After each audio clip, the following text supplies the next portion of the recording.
Hello everyone, I am the storyteller and I am here to help you today. I know you use this video to fall asleep, so before that, like the video and subscribe to the channel. Also, where are you from and what time are you watching? Now get comfortable and relax. The rental ad had been too good to be true, and I should have known better. Furnished room, rural setting, $400 month, immediate occupancy. In a market where studio apartments cost 3 times that, I'd driven the 2 hours to Millbrook Farm without a second thought. The caretaker, a weathered man named Dutch who spoke in clipped sentences, had shown me to the converted quarters behind the main farmhouse. The room was sparse but clean, with a kitchenette and a bathroom that smelled faintly of copper pipes and old water. What Dutch hadn't mentioned during the tour was the basement. I discovered it 3 days into my stay, when I was searching for the circuit breaker after the power flickered during a thunderstorm. The wooden door was tucked beneath the narrow staircase, nearly invisible in the shadows. The brass handle turned easily in my palm, as if it had been recently oiled. The stairs descended into darkness that seemed to absorb the beam of my flashlight. The basement stretched further than the footprint of the house above, disappearing into corners my light couldn't reach. The air was thick and still, carrying the scent of aged wood and something else, something sweet and cloying that reminded me of overripe fruit. Dust motes danced in my flashlight beam like microscopic snow, and my footsteps echoed strangely, as if the sound was being stretched and distorted by the space itself. That's when I saw it. Against the far wall stood what had once been a crib, but enlarged and modified for an adult. The wooden frame had been expanded, the sides raised to nearly 4 feet high, with vertical slats that cast prison bar shadows in my flashlight's glow. But instead of a mattress, the interior had been fitted with closet rods and shelves. Clothes hung from the rails. Men's clothing, old-fashioned and musty, swaying gently despite the absence of any breeze. I approached the bizarre piece of furniture with the careful steps of someone walking across ice. The wood was dark with age, polished smooth by countless hands. Brass hinges gleamed despite the dust that coated everything else. A latch mechanism had been installed on the outside, the kind you might find on a garden gate, designed to keep something in rather than out. The clothes continued their subtle dance as I examined them. Wool trousers, cotton shirts, a few jackets with wide lapels that spoke of decades past. They moved with an almost hypnotic rhythm, swaying inward toward the center of the converted crib as if embracing an invisible occupant. I reached for the latch to examine it more closely, and that's when I felt them. Hands, heavy and warm, settling on my shoulders with the weight of familiarity. They guided me forward with gentle but insistent pressure, encouraging me toward the opening of the modified crib. The touch wasn't threatening. It felt almost paternal, the way a parent might guide a tired child toward bed. I jerked away, stumbling backward into the darkness. My flashlight beam swept wildly across the ceiling, revealing water stains that looked like reaching fingers and exposed beams that groaned with the weight of the house above. When I steadied the light on the crib again, the clothes had stilled, hanging motionless as if they'd never moved at all. But I could still feel the phantom impression of those hands on my shoulders. I climbed the stairs quickly, trying to convince myself that the incident had been a product of poor lighting and an overactive imagination. Old houses made strange sounds, created odd air currents. The clothes had been disturbed by my presence, nothing more. The sensation of hands had been my mind's attempt to process the unfamiliar environment. Yet as I closed the basement door behind me, I could have sworn I heard a soft sigh echo up from the darkness below. That night I called Dutch to ask about the basement. His voice carried a weight I hadn't noticed during our initial meeting. Previous owner was eccentric, he said after a long pause. Name was Cornelius Hathorne. Lived alone for 40 years after his wife passed. Had some unusual ideas about rest and solitude. When I pressed for details, Dutch's responses became increasingly cryptic. Hathorne had been obsessed with what he called the cultivation of silence, the pursuit of a sleep so deep and peaceful that it transcended ordinary rest. The man had believed that most people never truly slept, that their minds remained too active, too connected to the waking world to achieve genuine peace. Said the secret was returning to the beginning, Dutch explained, his voice growing distant. Going back to the first sleep, the kind we had before we learned to fear the dark. I asked about the modified crib, though I didn't mention that I'd found it. Cornelius believed that adult furniture was designed to maintain connection to consciousness, Dutch said. Beds that let you roll around, change positions, stay partially alert. He thought that by sleeping in a more confined space, in the fetal position he'd been born to, he could achieve something deeper. A silence that went all the way down to the soul. The line crackled with static before Dutch continued. Spent his last 5 years sleeping down there every night. Claimed it was the most peaceful rest he'd ever known. When we found him, he was smiling. I wanted to ask how Hathorn had died, but something in Dutch's tone suggested the conversation was over. He hung up without saying goodbye. Over the following days, I found myself drawn repeatedly to the basement door. I told myself I was simply curious about the house's history, but each time I descended those creaking stairs, the pull grew stronger. The clothes in the modified crib continued their gentle swaying, creating patterns that seemed almost choreographed. Sometimes I caught myself staring at them for minutes at a time, mesmerized by their rhythmic motion. The hands returned regularly now. They would settle on my shoulders whenever I stood near the crib, guiding me with increasing insistence toward the opening. The touch was warm and comforting, like being welcomed home after a long journey. I began to understand why Hathorn had found peace in this place. There was something profoundly restful about the basement's embrace, a quality of silence that went beyond mere absence of sound. It was a silence that seemed to have weight and substance, pressing against my skin like warm water. When I stood in the basement, the constant chatter of my conscious mind began to quiet. The endless stream of thoughts that normally kept me awake at night, worries about work, relationships, the future, faded to a whisper. I started spending longer periods in the basement, sitting on an old wooden crate and letting the silence wash over me. The clothes would continue their eternal dance, and I would watch them until my eyes grew heavy. Sometimes I would find myself nodding off, my chin dropping toward my chest as the deep quiet pulled me toward something that felt more profound than ordinary sleep. It was during one of these sessions that I first climbed into the crib. I don't remember making the conscious decision. One moment I was sitting on the crate, watching the clothes sway in their hypnotic pattern, and the next I was lying curled on my side within the wooden confines, my knees drawn up to my chest. The clothes hung above me like a canopy, brushing against my hair and shoulders with touches soft as whispered lullabies. The position should have been uncomfortable. I'm a tall man, and the space required me to curl tightly to fit. But as I lay there, something extraordinary happened. The tension I'd been carrying in my muscles for years began to dissolve. My breathing slowed and deepened until it matched the rhythm of the swaying clothes. The silence grew thick around me, muffling not just sound but thought itself. For the first time since childhood, I experienced what I can only call perfect rest. Not sleep exactly, but something deeper. A state where consciousness didn't disappear so much as expand, becoming one with the darkness and quiet of the basement.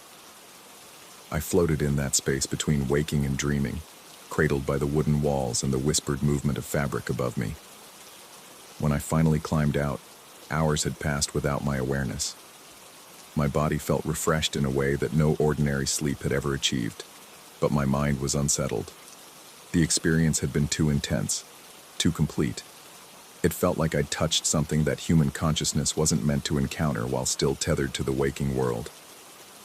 Over the following weeks, I found myself returning to the crib nightly. Each session brought deeper rest, more profound silence. The boundary between sleeping and waking began to blur. I would lie in the modified crib and feel my sense of individual self dissolving, merging with something larger and more peaceful than anything I'd ever known. But there were side effects. During the day, ordinary sounds seemed harsh and jarring. Conversations felt like intrusions, their meaning increasingly difficult to process. I began to crave the basement's silence with an intensity that scared me. Sleep in my regular bed became impossible. I would lie awake for hours, my body aching for the wooden embrace of the crib. I called in sick to work more frequently, spending entire days in the basement. The clothes seemed to welcome me, their swaying becoming more animated when I appeared. Sometimes I thought I could see shapes among them, the outline of shoulders, the suggestion of a torso, as if they were dancing around an invisible partner. The hands on my shoulders grew bolder, more insistent. They would guide me not just toward the crib, but into specific positions within it. They seemed to know exactly how I should curl my body for maximum comfort, how to position my arms and legs for the deepest rest. Under their guidance, I began to achieve states of consciousness that felt more like hibernation than sleep. During one particularly deep session, I experienced something that shattered my remaining skepticism about the basement's nature. As I lay curled in the crib, the silence around me began to take on a voice. Not heard, but felt, speaking directly to the part of my mind that processes dreams and fears. The voice told me about Cornelius Hathorne's final years, how he had gradually learned to shed the burden of waking consciousness. It described the peace he had found in returning to that primal position of rest, the way the silence had welcomed him deeper and deeper until he had achieved something beyond ordinary death or sleep. The voice whispered of others who had found their way to this place, drawn by the same need for perfect rest that now consumed me. It promised that I could join them in that eternal silence, that all I needed to do was surrender completely to the basement's embrace. The modified crib would become my cocoon, the hanging clothes my guardians.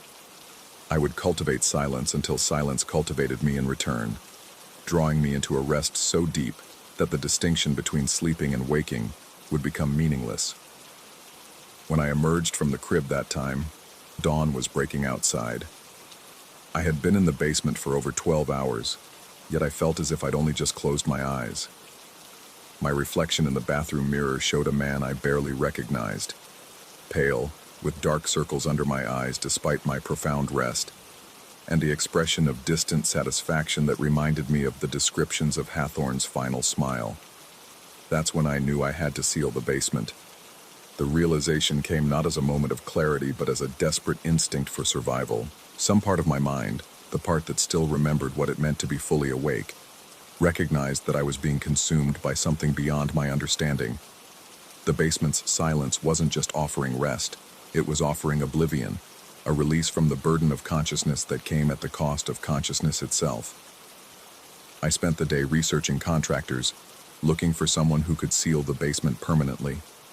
But even as I made the calls, I could feel the pull of the space below, the promise of that perfect silence waiting just beyond my reach. My hands shook as I dialed numbers, and my voice sounded foreign to my own ears. That evening, as I sat in my regular bed trying to sleep, I could hear the clothes rustling in the basement below. They were moving more actively than ever, swaying and dancing as if celebrating an approaching reunion. The silence seemed to seep up through the floorboards, pressing against me with increasing insistence. The hands returned, heavier now, more urgent in their guidance. They settled on my shoulders with the weight of inevitability, encouraging me toward the basement door. As I resisted, they grew more insistent, the pressure increasing until I felt like I was being physically pulled from my bed. I found myself standing at the top of the basement stairs without remembering how I'd gotten there. The darkness below pulsed with invitation, and I could see the faint outline of the modified crib waiting in the depths. The clothes were moving in complex patterns now, weaving shapes in the air that spoke of welcome and homecoming. This is where my memory becomes unreliable. I remember descending the stairs, but each step seemed to take an eternity. The basement stretched before me like a vast cathedral of silence, and the crib glowed with an inner light that had nothing to do with any earthly source. The clothes reached for me as I approached, no longer just swaying but actively beckoning, their fabric fingers extended in greeting. I remember lying down in the crib one final time, feeling the wooden walls close around me like protective arms. The silence became a living thing, flowing into my mouth and nose and ears until it filled every space within me. The boundary between my body and the basement dissolved, and I felt myself becoming part of something larger and more peaceful than individual existence could ever offer. But I also remember climbing back out, though I can't say when or how. I remember running up the stairs and slamming the basement door behind me, then dragging my dresser against it to keep it closed. I remember calling the contractor at 3 in the morning, begging him to come immediately, offering double his usual rate to seal the basement that same day. The work was completed within hours. The contractor asked no questions as he bricked up the basement entrance, though I caught him glancing nervously at the wooden door as he worked. When he finished, the basement was entombed behind a wall of concrete and steel, accessible to no one. That was 3 weeks ago. The rental house sits silent now, the basement sealed beneath layers of stone and metal. I moved out the day after the work was completed, forfeiting my deposit and leaving no forwarding address. I'm writing this from a motel room 2 states away, where the beds are uncomfortable and sleep comes in brief, unsatisfying fragments. But here's what troubles me most. I can still feel the silence calling. Even hundreds of miles away, even through concrete and steel, I can sense that perfect rest, waiting in the darkness. Sometimes late at night I feel those familiar hands settling on my shoulders, guiding me toward a peace I can never quite reach. And every night, as I lie in these strange beds fighting for ordinary sleep, I find myself wondering if I ever really climbed out of that crib at all. Perhaps I'm still lying there in the basement, curled in the fetal position that Cornelius Hathorne found so peaceful, cultivating a silence that has finally, completely, cultivated me. The clothes would be swaying above me now, weaving their eternal dance around my resting form. The hands would have guided me into perfect position, and the silence would have claimed me as its newest gardener. In that deep quiet below the earth, I would finally have found the rest that consciousness had always denied me. But if that's true, then who is writing these words? Who is remembering the taste of the basement's air, the weight of those guiding hands, the promise of peace that waits in the darkness? Who is fighting every night against the urge to return to that sealed tomb, to tear through concrete and steel to reclaim the silence that was cultivated for me? I tell myself these are the thoughts of a man who escaped, who recognized the danger and sealed it away before it could claim him. But in the deepest part of the night, when sleep finally comes in its brief and unsatisfying forms, I dream of hanging clothes and wooden walls, and a silence so profound it makes the beating of my heart sound like thunder. And in those dreams, I am always, always going home.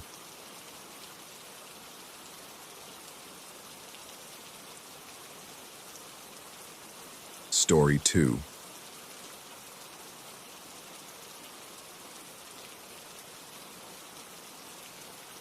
The fluorescent light in the hallway buzzed like an angry wasp trapped in amber.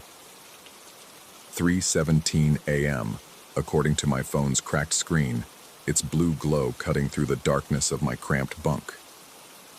The hostel's heating system had given up sometime around midnight, leaving the building wrapped in a chill that seemed to seep through the walls themselves. My bladder's insistence finally overcame my reluctance to venture into the communal spaces at this ungodly hour. I slipped out of bed, careful not to wake my roommates, a backpacker from Germany who spoke in his sleep, and a construction worker who'd been staying here for 3 months because it was cheaper than rent. The floorboards groaned under my bare feet despite my efforts at stealth. This place had character, the receptionist had assured me when I checked in 2 days ago.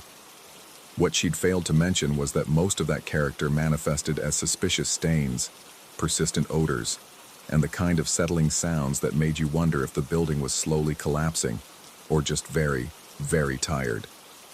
The hallway stretched before me like the throat of some enormous beast. Emergency lighting cast everything in sickly yellow pools separated by expanding darkness. 23 rooms on this floor, most occupied by transients like myself. People caught between destinations, between decisions, between versions of themselves. The carpet beneath my feet felt damp despite the absence of any visible moisture, as if the building itself was perspiring. That's when the first door slammed. Room 237, about halfway down the corridor. The sound cracked through the silence like a gunshot, sharp and final.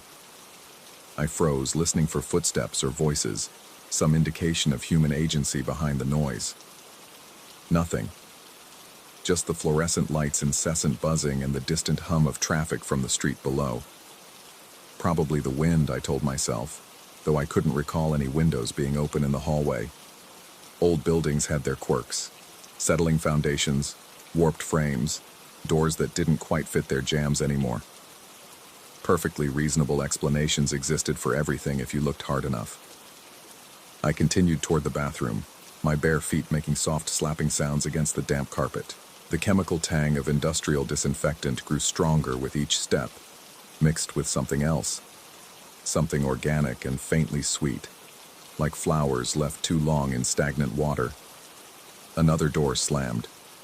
Room 241, this time closer to my destination. The sound reverberated through my chest, and I felt my heartbeat quicken in response. 2 doors in as many minutes seemed excessive even for a building with structural issues. I quickened my pace, suddenly eager to complete my business and return to the relative safety of my shared room. The bathroom door stood slightly ajar, pale light seeping through the gap. I pushed it open and stepped inside, grateful for the harsh brightness that banished the hallway's oppressive shadows. The space was larger than I'd expected, but somehow felt cramped, as if the walls were pressing inward. 3 stalls, 2 urinals, and a long mirror above a row of sinks. Everything was clean in the aggressive way that suggested frequent and thorough chemical attention. As I approached the nearest urinal, a whisper drifted from somewhere behind me. "Sorry."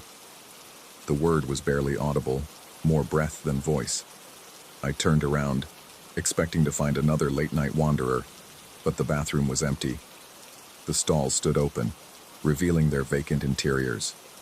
No one lurked behind the door or crouched beside the sinks. Just me and the humming fluorescent tubes overhead. Acoustics, I reasoned. Sound carried strangely in buildings like this, traveling through walls and pipes in unexpected ways. Someone in an adjacent room had probably spoken, and the words had found their way to me through some architectural quirk. I completed my business quickly, eager to return to bed. As I moved to the sinks to wash my hands, I noticed the mirror was fogged despite the bathroom's dry air. Condensation clung to the glass in irregular patches, creating a distorted reflection that made my face appear fragmented and strange. The water from the tap ran lukewarm, and I scrubbed my hands with the institutional soap that smelled like nothing and everything at once. That's when I saw them, the droplets. Instead of following gravity's pull downward, several beads of condensation were moving upward across the mirror's surface. Slow, deliberate migration against every natural law I understood. I blinked hard, certain that fatigue was playing tricks with my perception, but the phenomenon continued. Water climbing glass like tiny transparent insects ascending a vertical surface. My reflection stared back at me through the patches of clarity, and I noticed my eyes looked different somehow, wider, more alert, as if my mirrored self was more awake than the original standing before the sink. "Sorry," came the whisper again, clearer this time. The sound seemed to emerge from the mirror itself, or perhaps from the plumbing behind the wall. I leaned closer to the glass, studying my fractured reflection, when my mouth opened and spoke words I hadn't intended to say. "It's okay." The voice was mine, but I hadn't made the decision to speak. The words had simply emerged, as involuntary as breathing. My reflection continued staring at me, but now its expression carried something I hadn't seen before. Relief. Profound, desperate relief, as if a terrible burden had been lifted. But my reflection's response came a beat too late, creating a disturbing disconnect between cause and effect. I watched myself mouth the words a second time, an echo of something I'd already said, and the delay sent ice crawling up my spine. I backed away from the mirror, my hands trembling. The upward-moving droplets had multiplied, creating strange patterns across the glass surface. They formed shapes that almost resembled letters, symbols that hovered at the edge of recognition before dissolving back into random moisture. The bathroom suddenly felt smaller, the walls pressing closer. The fluorescent lights seemed dimmer despite their continued buzzing, and shadows gathered in corners that should have been fully illuminated. I needed to leave, to return to my room and convince myself that exhaustion had manufactured the entire experience. But as I turned toward the door, the whisper came again, louder now, more distinct. Sorry, sorry, sorry. Multiple voices speaking in unison, layered like a chorus of regret. The sound emanated from the pipes in the walls, from the drains beneath my feet, from the mirror behind me. I spun around and saw my reflection multiplied across the fogged surface. Dozens of versions of myself staring back with varying expressions of confusion, fear, and something else. Something that looked almost like hunger. I stumbled toward the door, my legs unsteady. The hallway beyond looked different now, longer and narrower than before.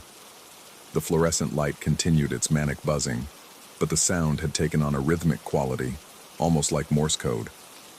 The emergency lighting cast sharper shadows, creating geometric patterns that seemed to shift when I wasn't looking directly at them.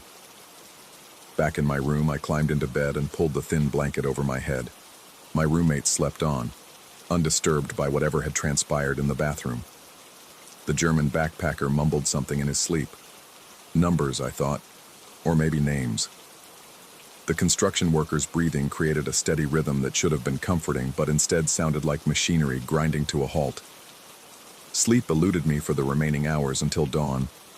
Every small sound, the building settling, pipes clanging, distant footsteps, sent my nervous system into overdrive. I found myself straining to hear that whispered apology, dreading and anticipating its return in equal measure. When morning finally arrived, I ventured back to the bathroom with a mixture of relief and apprehension. Daylight streaming through a small window had transformed the space completely. The mirror showed only normal condensation patterns, water droplets following predictable gravitational paths. My reflection behaved exactly as reflection should, mimicking my movements without delay or independent expression. I splashed cold water on my face and examined myself in the glass. Dark circles under my eyes, stubble that made me look older than my 32 years, and a pallor that suggested too many nights in places like this. Nothing supernatural about any of it, just a man who'd been traveling too long, staying in too many temporary accommodations, accumulating too much stress and too little sleep. Yet as I dried my face with a rough towel, I caught a glimpse of something in my peripheral vision. Writing on the mirror, or at least the suggestion of writing. Letters formed by moisture that hadn't quite evaporated, spelling out words I couldn't quite read before they faded completely. Over the following days, I developed a routine around the bathroom encounters.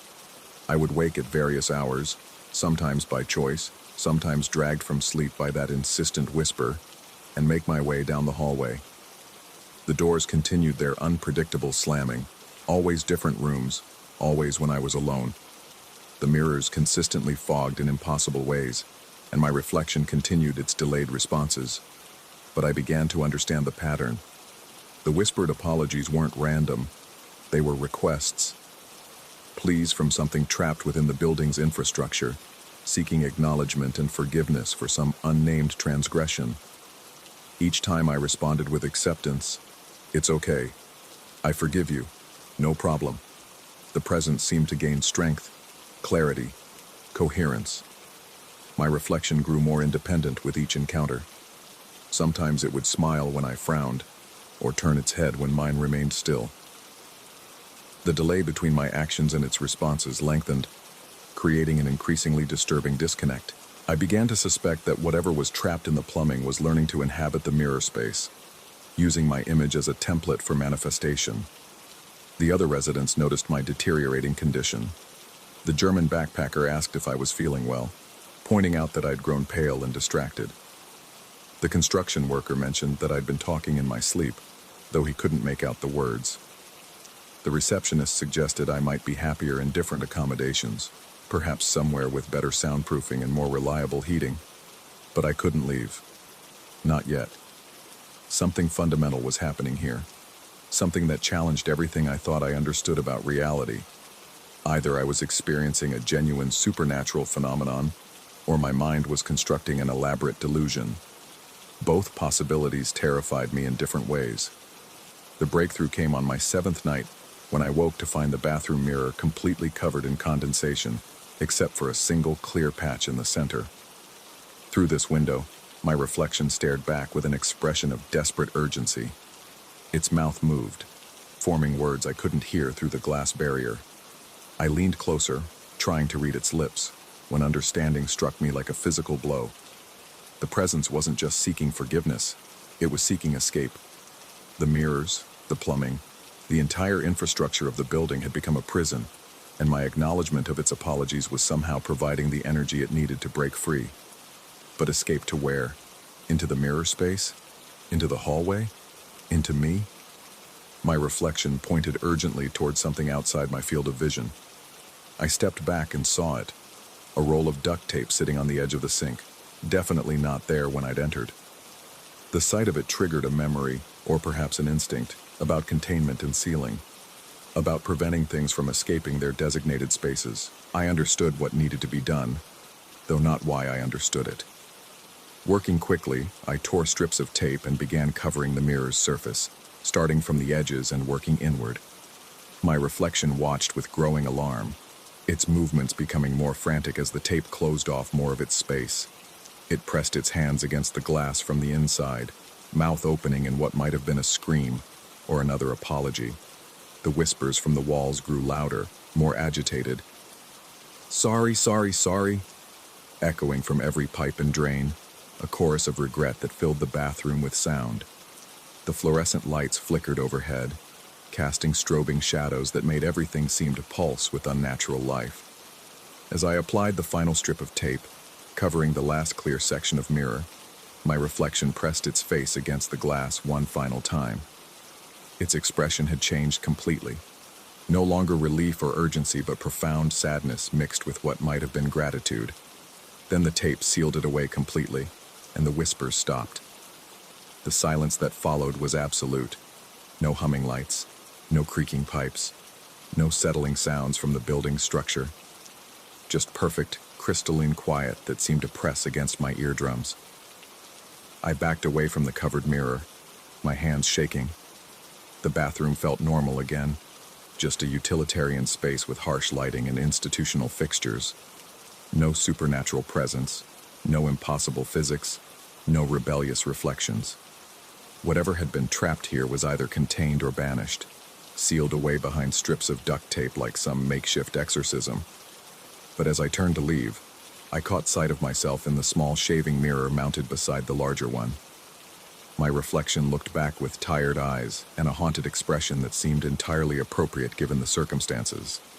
Except this reflection raised its hand in a small wave goodbye. I fled the bathroom and didn't return for the remainder of my stay. The next morning, I checked out early, claiming a family emergency that required my immediate departure. The receptionist seemed relieved rather than surprised, as if she'd been expecting my hasty exit.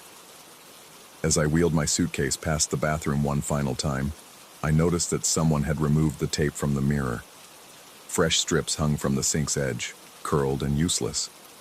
The glass surface was clear and clean, showing only empty space where reflections should have been.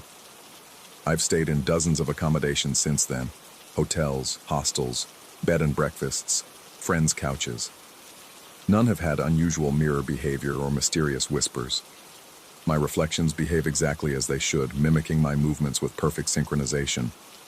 Everything is normal, rational, explicable. But sometimes, in the moment between sleep and waking, I hear a faint whisper drifting from bathroom pipes, or see condensation patterns that seem almost like writing. And occasionally, when I'm not paying close attention, I catch my reflection doing things I don't remember doing. Small gestures, subtle expressions, movements that lag just a beat behind my own. I tell myself it's residual anxiety from that week in the hostel, psychological after effects of stress and sleep deprivation. The mind is remarkably capable of creating experiences that feel supernatural when they're actually products of brain chemistry and circumstance. Every anomaly has a rational explanation if you're willing to look for it, but I've stopped looking too closely at mirrors in dimly lit bathrooms, especially in older buildings with complex plumbing systems. Some investigations are better left unfinished, some questions better left unanswered, and sometimes, when I'm alone in those transitional spaces between destinations, I find myself wondering, What happens to the apologies that no one accepts? Where do they go when there's no one left to forgive them? The answer, I suspect, is that they wait. Patient and persistent, gathering strength in the spaces between spaces, until someone comes along who's willing to listen. Someone who might respond, "It's okay." Someone who might not realize, until it's too late, that acceptance can be a form of invitation. Story 3. The first time I saw my reflection wearing funeral attire, I convinced myself it was a trick of the desert light filtering through the warehouse's grimy windows. After 30 years restoring artifacts from the Old West, I'd seen enough strange things to know that shadows could play elaborate games with a man's perception. But the cold breath that escaped when I touched the coffin's glass lid, that defied every rational explanation I could muster. The piece had arrived on a Tuesday morning, delivered by a trucking company that specialized in historical acquisitions. The shipping manifest listed it simply as display coffin, circa 1880, tombstone territory. What struck me immediately wasn't its age or provenance, but the craftsmanship. Someone had commissioned this burial vessel with an extraordinary attention to detail that bordered on obsession. The wood was mahogany, deep and lustrous despite more than a century of existence, carved with intricate scrollwork that seemed to shift and writhe when observed peripherally. But it was the glass panel that dominated the upper half, a single, flawless sheet of what appeared to be hand-blown crystal, so clear it seemed almost liquid. I'd been hired by the Deadwood Tourism Bureau to prepare the coffin for their new Mysteries of the Frontier exhibit.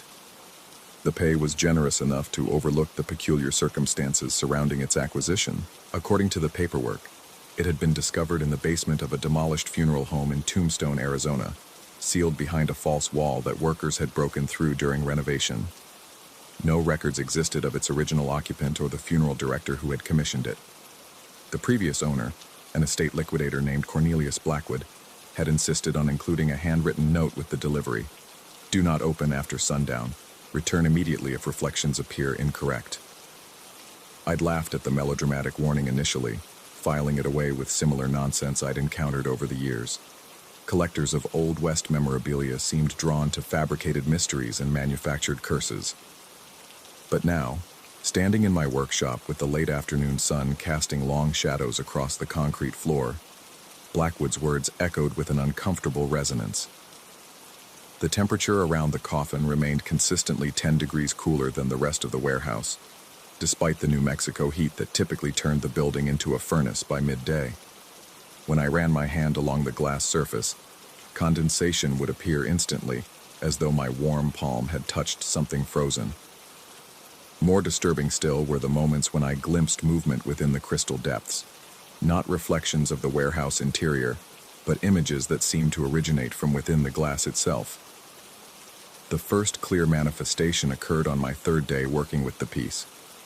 I was cataloging its dimensions and documenting the carving patterns when I noticed my reflection had changed.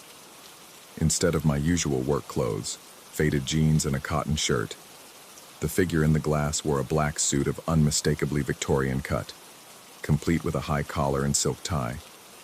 A white lily was pinned to the lapel, and my hands were folded in the traditional pose of the deceased. Most unsettling of all, my reflected eyes were closed, though I stood before the mirror fully alert and watching. I stepped back from the coffin, blinking hard and rubbing my eyes. When I looked again, my reflection had returned to normal, showing only a middle-aged man in work clothes with premature gray streaking his brown hair.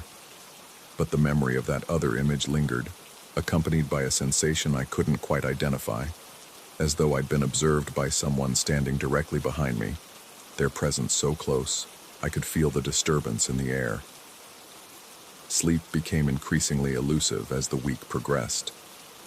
Even in my apartment 15 miles from the warehouse, I found myself jolting awake in the pre-dawn hours with the absolute certainty that something was wrong.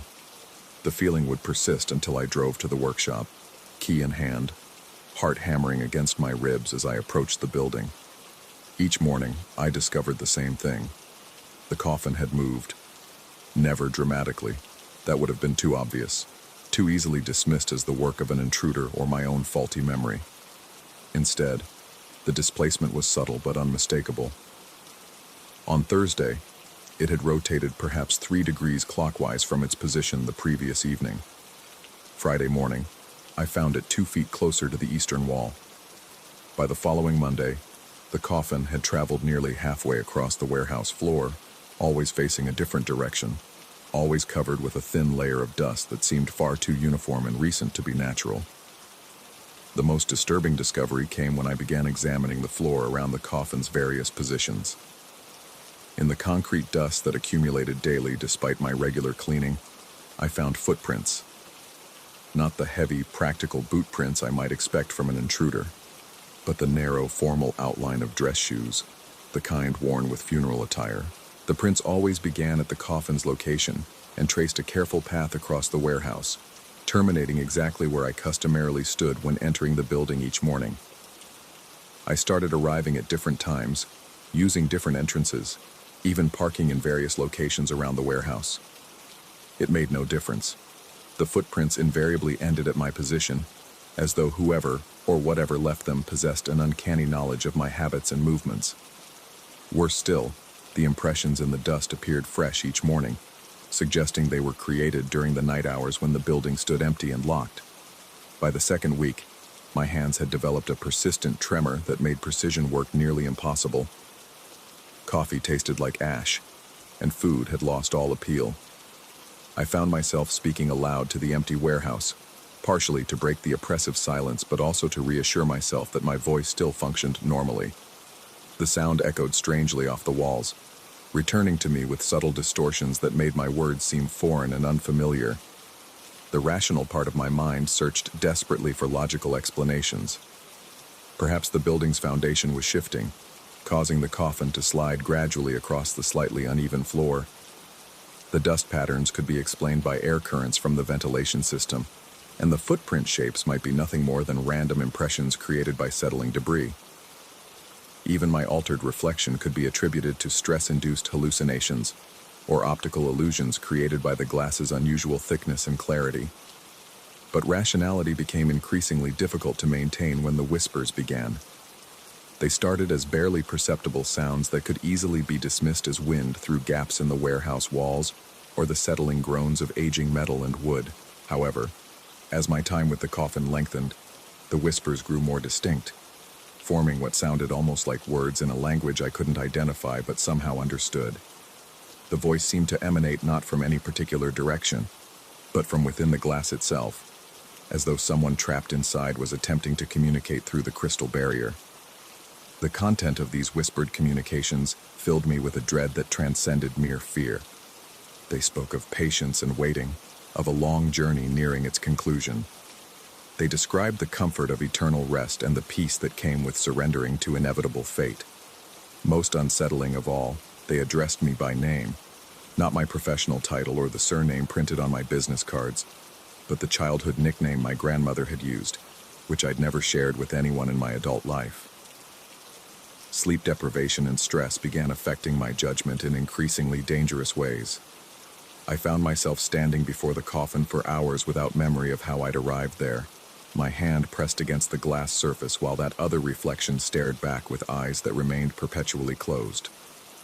During these episodes, the warehouse seemed to fade around me, replaced by what appeared to be the interior of a 19th century funeral parlor, complete with heavy drapes, flickering gas lamps, and the overwhelming scent of lilies and embalming fluid. The transition between these visions and reality became so seamless that I began questioning which state was genuine. Perhaps I was actually lying within the coffin, experiencing elaborate dreams of a life as a restorer in modern-day New Mexico. The theory gained terrifying credibility when I noticed that my reflection's funeral attire was becoming more detailed with each encounter. The black suit now showed subtle pinstripes, the lily on the lapel displayed individual petals, and a watch chain had appeared across the vest, connected to a timepiece whose hands remained frozen at midnight.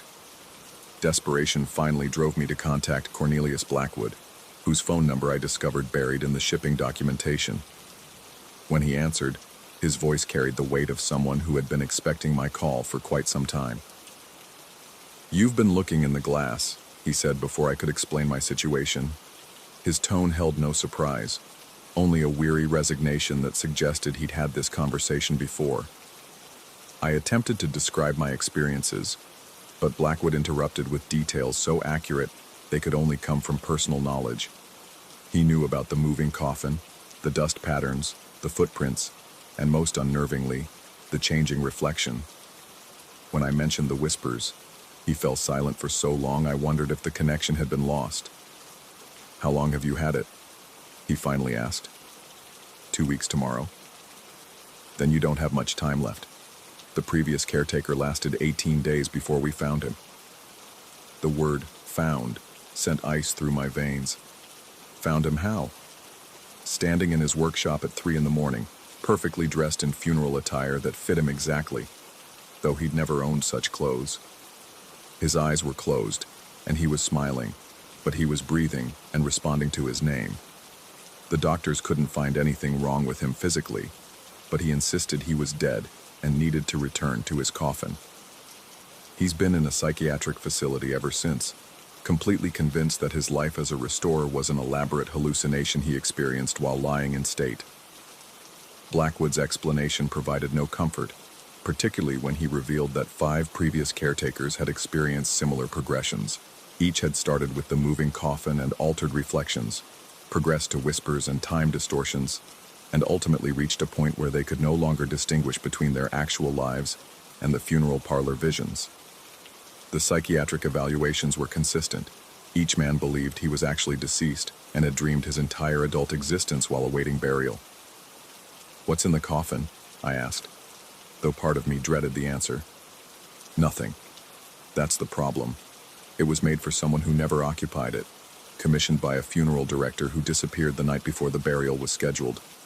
The family found him 3 weeks later, wandering the desert in formal attire, claiming he was late for his own funeral.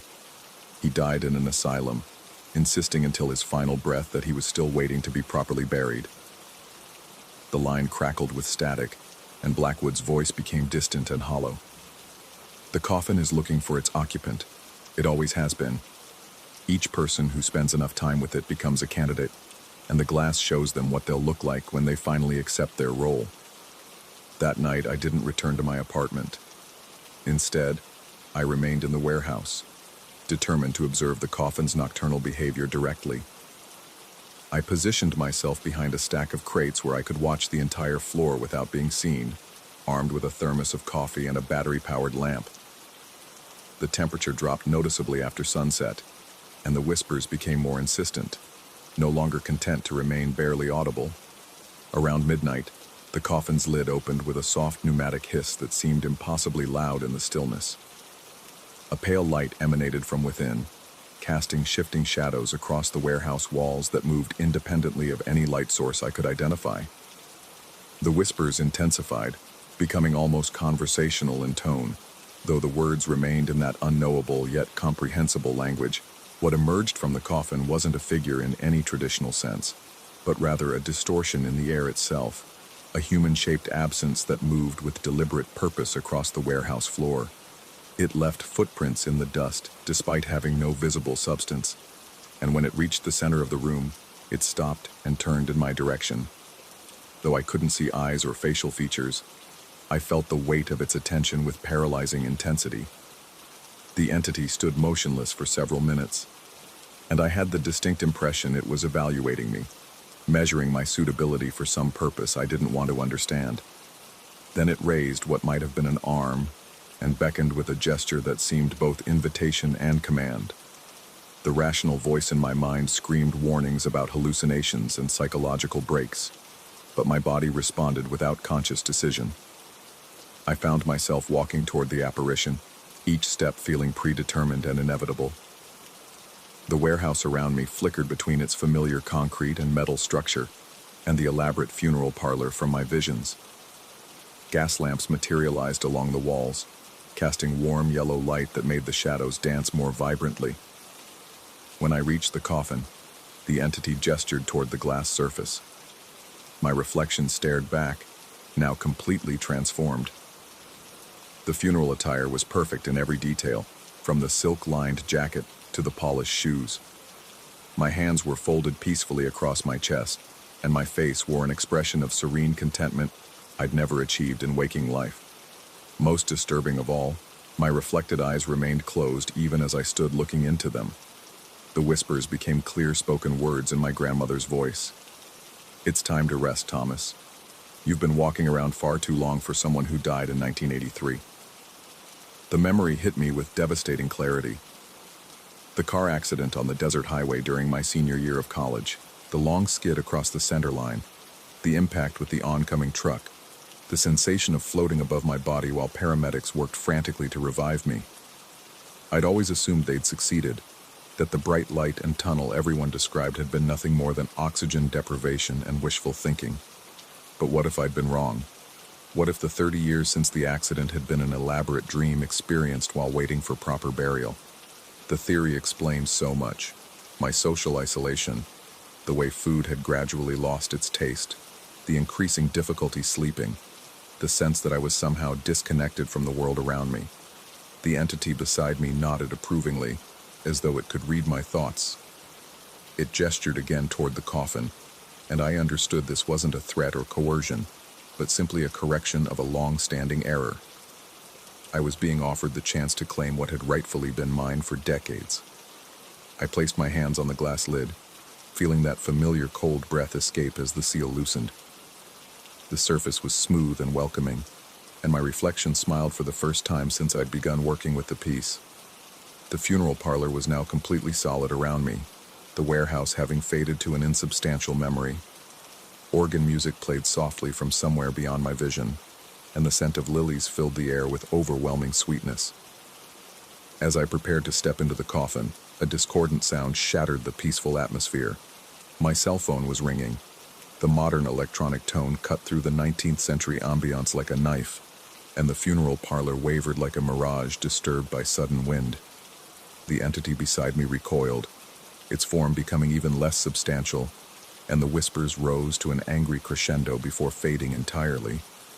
The gas lamps flickered and died, leaving only the harsh fluorescent security lighting of the warehouse. I stood alone beside the coffin, my hand still pressed against the glass, my reflection now showing only a disheveled man in modern work clothes who looked as though he hadn't slept in weeks. The phone continued ringing, anchoring me to a reality I could no longer trust but couldn't completely abandon. I answered without checking the caller ID. Blackwood's voice emerged from the speaker, distant and concerned. "Thomas, I've been trying to reach you for hours. Are you at the warehouse?" I looked around the empty building, noting the familiar concrete floors and metal walls, the stacks of wooden crates and restoration equipment. Everything appeared normal except for the coffin, which now seemed somehow diminished, less imposing than it had moments before. "I'm here," I managed to say, though my voice sounded strange to my own ears. "Good. I've arranged for pickup tomorrow morning. A private collector in Montana has agreed to take it off your hands. You just need to stay away from it until then." The relief I should have felt was overshadowed by an unexpected sense of loss. Looking into the glass one final time, I saw only my own tired reflection, dressed in rumpled work clothes, eyes open and clearly alive. But something in that reflection seemed incomplete, as though it was missing some essential component that would make it whole. I agreed to Blackwood's arrangements and left the warehouse without looking back. By morning, the coffin was gone, loaded onto a truck bound for Montana, and a new caretaker who would presumably experience his own progression through moving furniture, altered reflections, and whispered invitations to eternal rest. But as I returned to my normal routine, eating meals that now tasted like ash, sleeping fitfully in a bed that felt more like a temporary resting place, conducting restoration work that seemed increasingly pointless, I couldn't shake the suspicion that I'd made a terrible mistake. The brief glimpse of peace I'd experienced while looking into the glass had been more genuine than anything I'd felt in years. Sometimes, late at night, I still hear the whispers calling my name. The Story 4. The first thing I noticed about the ground floor apartment wasn't the suspiciously low rent or the eager way the landlord avoided eye contact when I signed the lease. It was how the afternoon light died the moment it touched the windows, as if the glass itself had been stained with something that consumed illumination rather than filtered it. I moved in on a Tuesday, carrying my life in 3 cardboard boxes and a duffel bag that had seen better decades. The furnished apartment came with the basics: a couch that sagged like a broken spine, a bed that creaked with each breath of wind through the walls, and windows that faced a small courtyard where weeds grew in patterns that seemed almost deliberate, almost intentional. The blackout curtains were my first purchase. I'd always been a light sleeper, and the streetlights outside cast shadows that moved in ways that made sleep impossible. When I hung them that first weekend, the apartment transformed into a cave. Perfect darkness, perfect silence, except for the tapping. It started the very first night after I installed the curtains, a gentle rhythmic percussion against the bathroom window, the one above the shower. Tap, tap, tap, like fingers drumming against glass but wooden, hollow. I assumed it was a tree branch, though I couldn't recall seeing any trees close enough to the building when I'd walked the perimeter during my initial visit. I ignored it the first week. City living meant learning to filter out the urban symphony. Sirens, car alarms, the neighbor's television bleeding through paper-thin walls. But this sound was different. It had a persistence that suggested intention rather than randomness. It followed no pattern of wind or weather. On still nights when not even the leaves rustled, the tapping continued with metronomic precision. By the second week, I found myself lying awake, counting the intervals between taps. 7 seconds, always 7 seconds. Never 6, never 8. The consistency was unsettling in a way that made my skin feel too tight, like a shirt that had shrunk in the wash. I investigated during daylight hours, opening the bathroom window and leaning out to examine the courtyard. The space was smaller than I'd remembered, surrounded by a chain-link fence that separated our building from the undeveloped lot behind it. Wild grass grew in thick patches, interspersed with saplings and the occasional pile of construction debris. And there, perhaps 10 feet from my window, stood a tree stump. Not a stump, exactly. More like a section of trunk, maybe 4 feet tall and 2 feet wide, standing upright as if someone had planted it there intentionally. The bark was dark, almost black, with deep grooves that created patterns across its surface. From my angle, those patterns looked almost like faces, like eyes watching back at me. I photographed it with my phone, though I'm not sure why. Some instinct told me to document what I was seeing, as if my memory might prove unreliable later. When I reviewed the image, zooming in on the details, those groove patterns became even more pronounced. The wood grain formed concentric circles that from certain angles resembled iris patterns, and there were what looked like tears running down from those wooden eyes, dark stains that could have been sap, but seemed too fresh, too deliberate. That night, the tapping grew louder. I lay in bed, blackout curtains sealing me in complete darkness, listening to the percussion symphony from the bathroom. But now it wasn't just tapping. There were other sounds, a low creaking, like old floorboards settling, and beneath that, something that might have been whispering. The sounds were too muffled by the bathroom walls for me to make out words, but the cadence was unmistakably human. Someone was speaking in rhythm with the tapping. I crept to the bathroom and pressed my ear against the window. The glass was cold, far colder than it should have been given the mild October weather. Through the blackout curtain I'd hung over this window too, I could see nothing, but I could hear everything. The whispering was clearer now, though still incomprehensible. It wasn't English or any language I recognized. The words had a guttural quality, punctuated by clicking sounds that seemed to come from the back of the throat. And underneath it all, that relentless wooden tapping, like someone drumming their fingers against bark. Against my better judgment, I pulled back the corner of the curtain and peered outside. The stump had moved. Where before it had stood 10 feet from the window, it now squatted perhaps 6 feet away. In the amber glow of the courtyard's single security light, I could see that those eye-like patterns in the bark were more pronounced, as if they had somehow deepened since I'd last looked, and they were wet. Dark fluid seeped from the grooves, creating trails down the trunk's surface that caught the light like tears. I blinked, certain I was seeing things wrong in the poor lighting. When I looked again, the stump appeared to be in its original position, but something about the shadows around it seemed wrong, as if they extended in directions that defied the single light source. Sleep became impossible after that. I found myself checking the bathroom window multiple times each night, documenting the stump's position with photos taken through the glass. But the images never showed what I thought I was seeing. In daylight, reviewing the pictures on my phone, everything looked normal, just a dead tree trunk in an overgrown courtyard, positioned exactly where a tree trunk would naturally be after removal. It was only at night, when the security light cast those amber shadows, that things seemed different. The stump appeared closer some nights, farther others. Once I could have sworn it had rotated, presenting a different face to my window. The eye patterns shifted too, sometimes appearing as two distinct faces, other times as a single larger visage that seemed to span the entire visible surface of the trunk. The whispering grew stronger.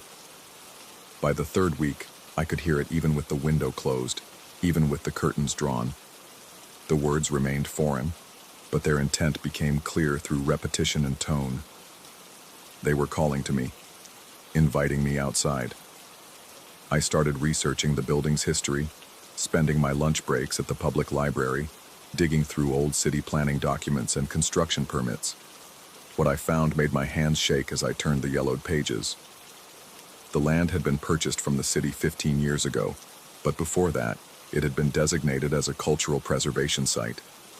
The original survey noted the presence of what archaeologists had identified as a ceremonial grove, a cluster of trees that appeared to have been deliberately cultivated and maintained by indigenous peoples for possibly centuries before European settlement. The grove had been cleared for development despite protests from local tribal representatives.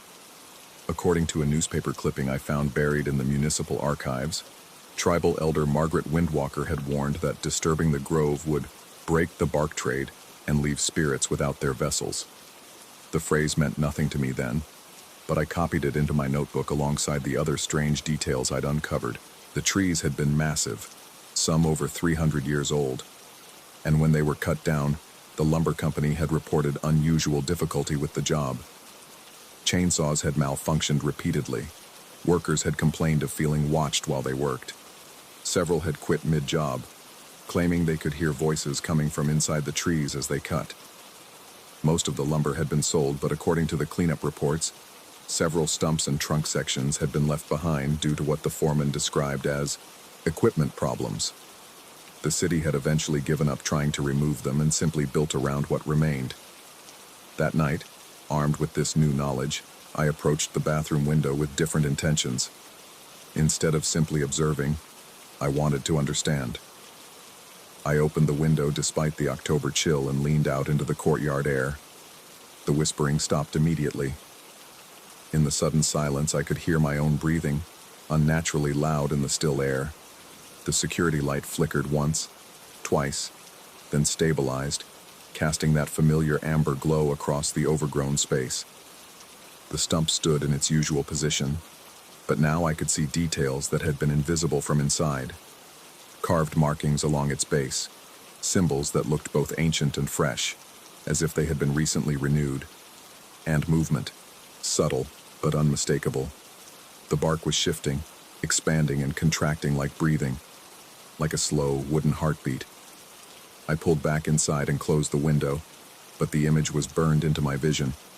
In the darkness of my apartment, I could still see that breathing bark, those carved symbols, the way the amber light had seemed to pulse in rhythm with the trunk's movement.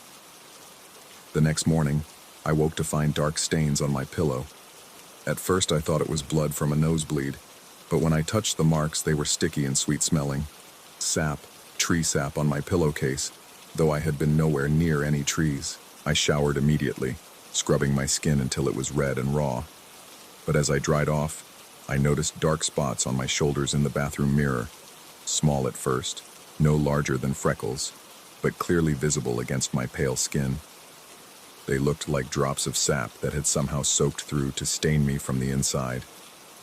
Over the following days, the spots spread, down my arms, across my back, up my neck. They didn't hurt, but they itched with an intensity that made concentration impossible. I made an appointment with a dermatologist, but the earliest available slot was 3 weeks away. In the meantime, I tried every over-the-counter remedy I could find. Nothing helped. The whispering returned, stronger than before. Now I could hear it even during the day, even with all the windows closed and music playing. The words remained incomprehensible, but their urgency was unmistakable. They wanted something from me. They needed something. I started spending my evenings in the courtyard, standing as close to the stump as the fence would allow. Up close, the carved symbols were clearly visible, and I photographed them from every angle, creating a digital record that I hoped might help me understand their meaning. The images showed intricate patterns that seemed to shift depending on the lighting, transforming from simple geometric designs into complex pictographs that suggested movement, transformation, exchange.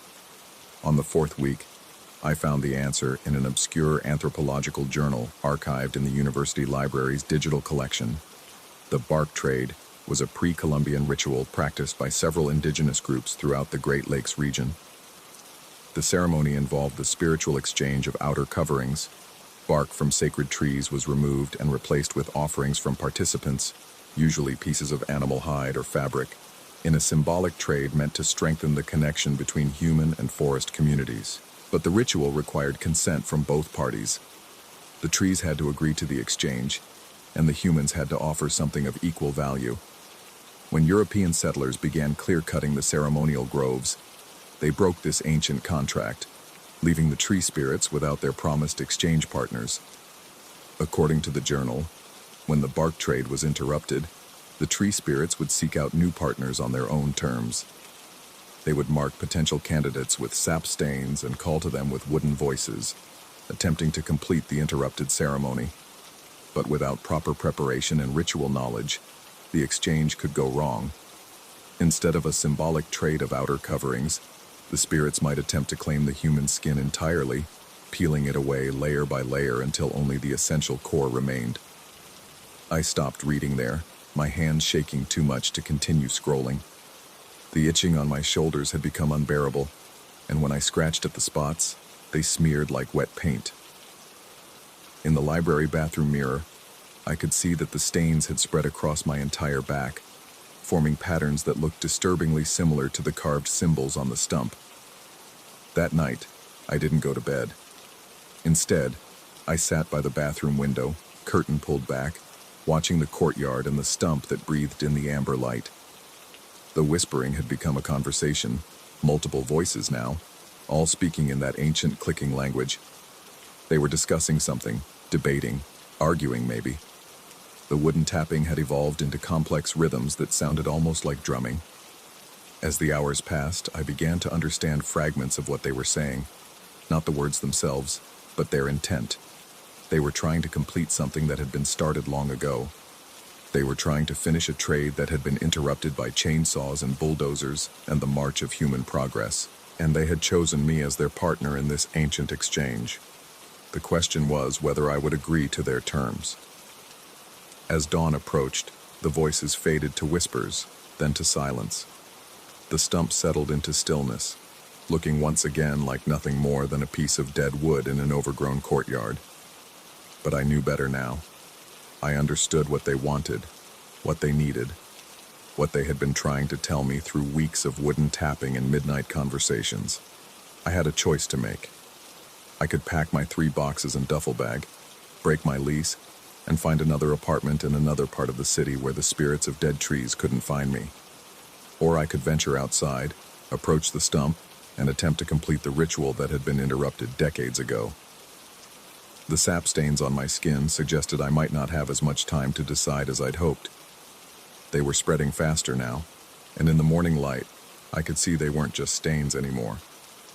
The skin beneath them was beginning to loosen, to separate from the layers below, as if something was preparing to peel me like bark from a living tree. I touched the window glass, feeling its coldness against my palm, and wondered if the spirits outside were patient enough to wait for my decision, or if they had already begun the bark trade whether I consented or not. In the courtyard, the stump stood motionless in the growing daylight, its carved eyes watching my window with what might have been patience, or hunger, or something far older than either. The tapping had stopped, But somehow that silence felt more ominous than any midnight conversation.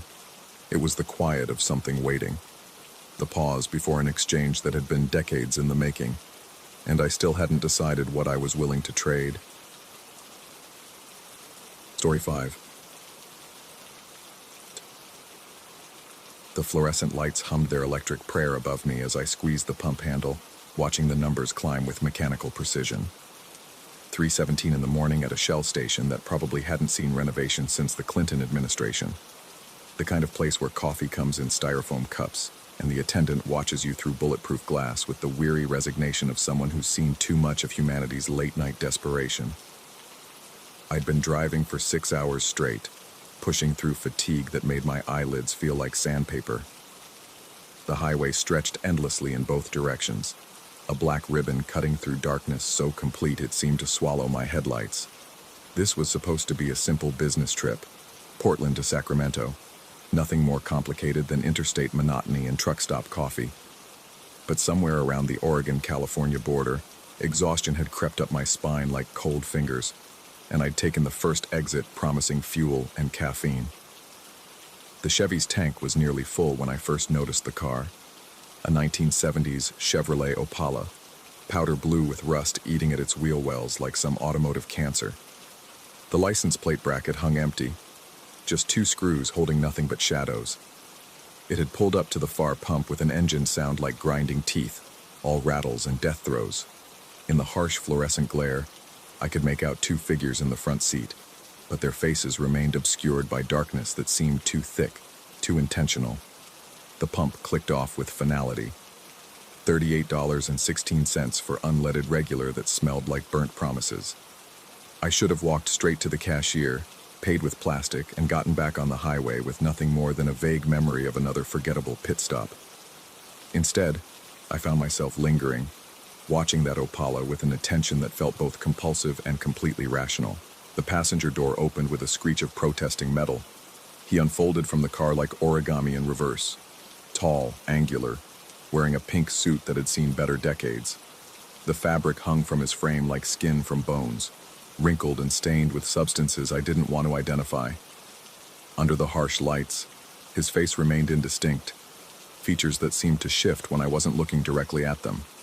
He moved with the deliberate gait of someone performing normalcy, rather than living it.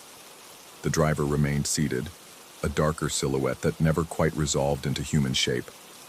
Pink suit approached with a smile I could sense rather than see clearly.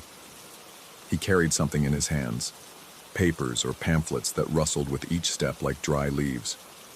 The sound carried across the empty lot with unnatural clarity, each footfall echoing against the convenience store's brick walls. "Evening, friend," he said, his voice carrying an accent I couldn't place, somewhere between Deep South drawl and Midwest flatness, with undertones that suggested he'd learned English as a second language, though from whom remained unclear. Mighty late to be traveling alone. I nodded, my hand still gripping the gas cap with unnecessary force. Something about his presence made my skin crawl, a primal unease that bypassed rational thought and went straight to the reptilian brain that remembered when darkness held genuine predators. "Long drive ahead," he continued, stepping closer. The motion triggered something in my peripheral vision. The streetlight nearest the pumps flickered once, twice, then died completely. We stood now in a pool of lesser light, the station's fluorescence seeming dimmer, more yellow than white. "Sacramento," I managed, though my throat felt strangely dry.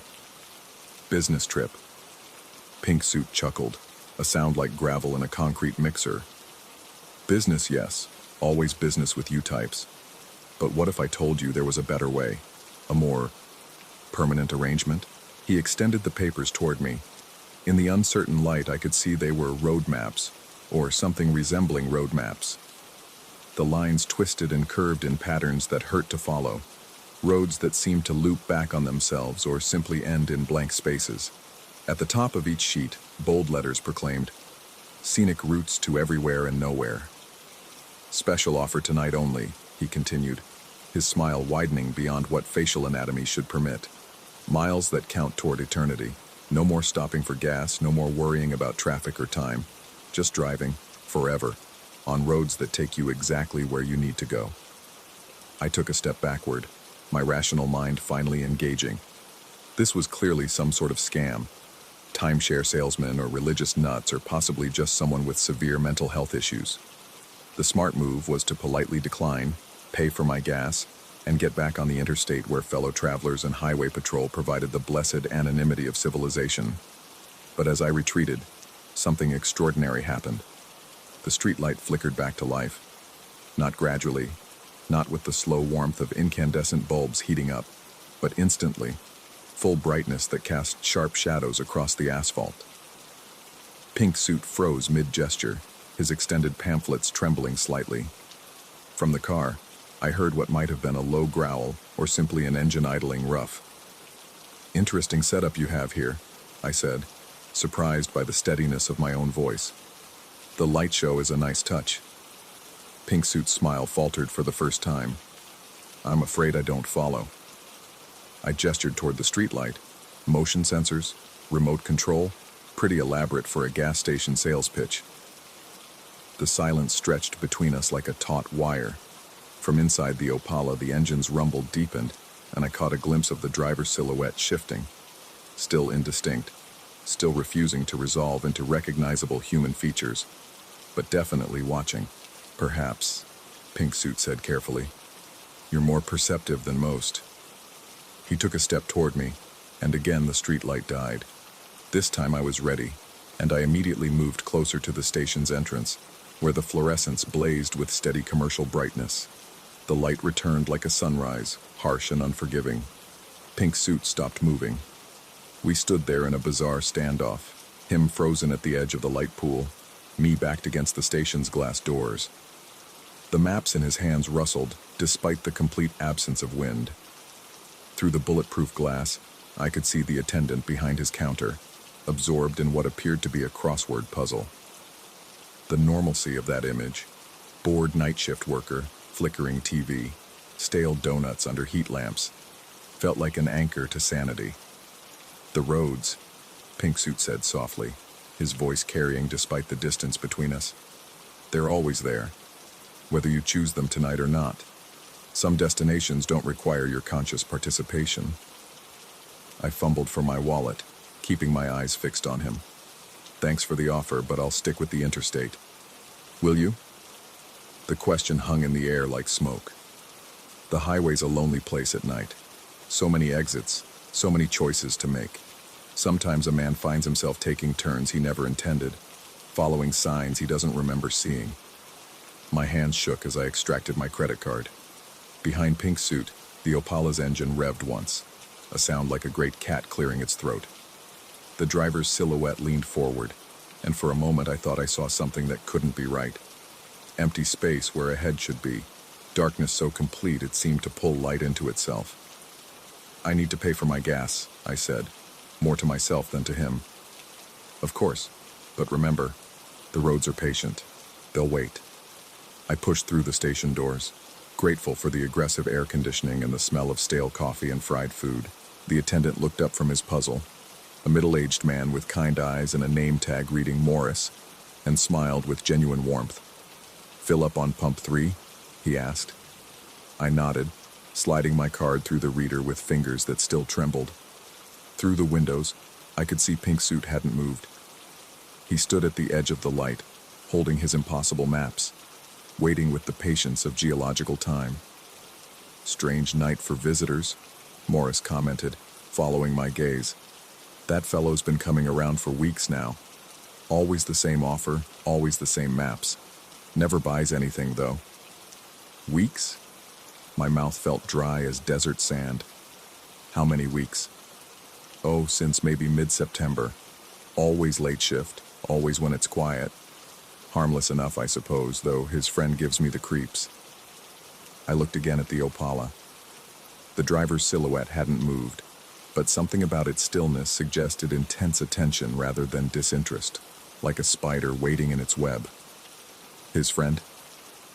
"The one in the car. Never gets out, never talks.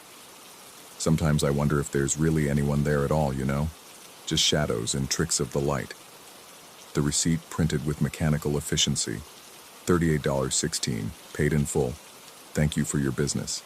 Simple numbers that represented the last normal transaction I might ever make. Outside, Pink Suit remained motionless, a figure that could have been carved from the darkness itself. You drive safe now, Morris said as I headed for the door. Highway gets weird at night. People see things, take wrong turns. Had a fellow last month swore he drove for 6 hours without seeing another car, just empty roads stretching on forever. I paused at the threshold between artificial light and the vast darkness beyond. What happened to him? Found his car at a rest stop 2 states over, keys still in the ignition.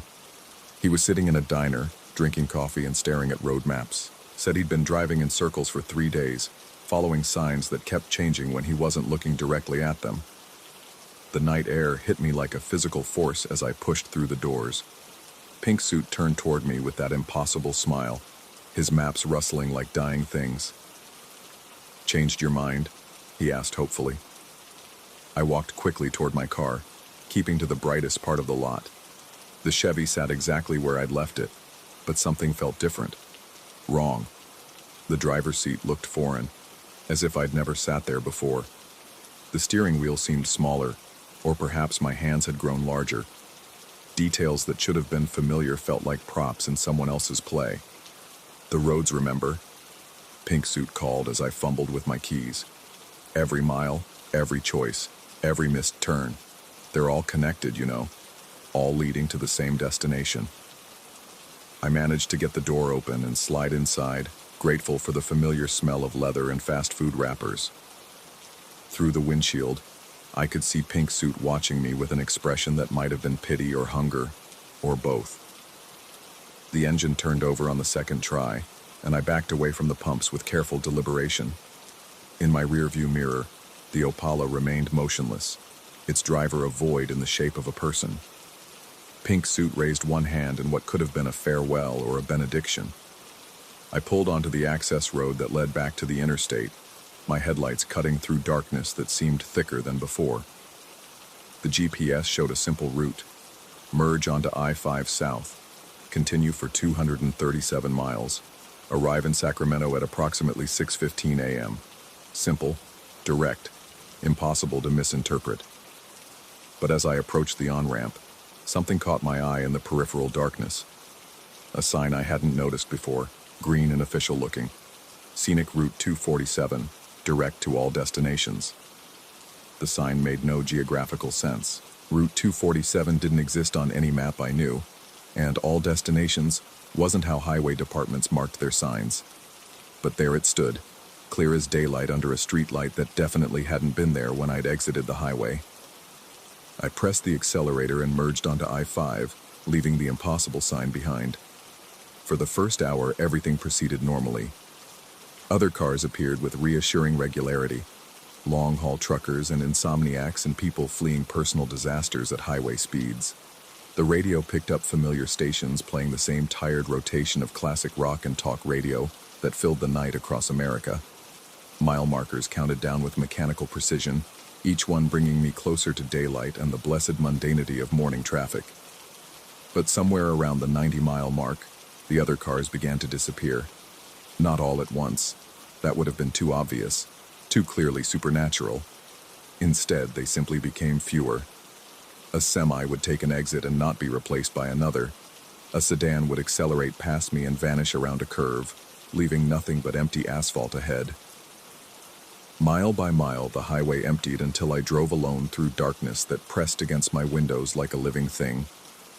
The radio began to fade, stations dissolving into static, and then silence. The GPS screen flickered once, twice, then went black. When it came back online, the route had changed. Instead of a straight line to Sacramento, the display showed a winding path that curved back on itself like a snake swallowing its tail. I pulled over at the next rest stop, hands shaking as I turned off the engine.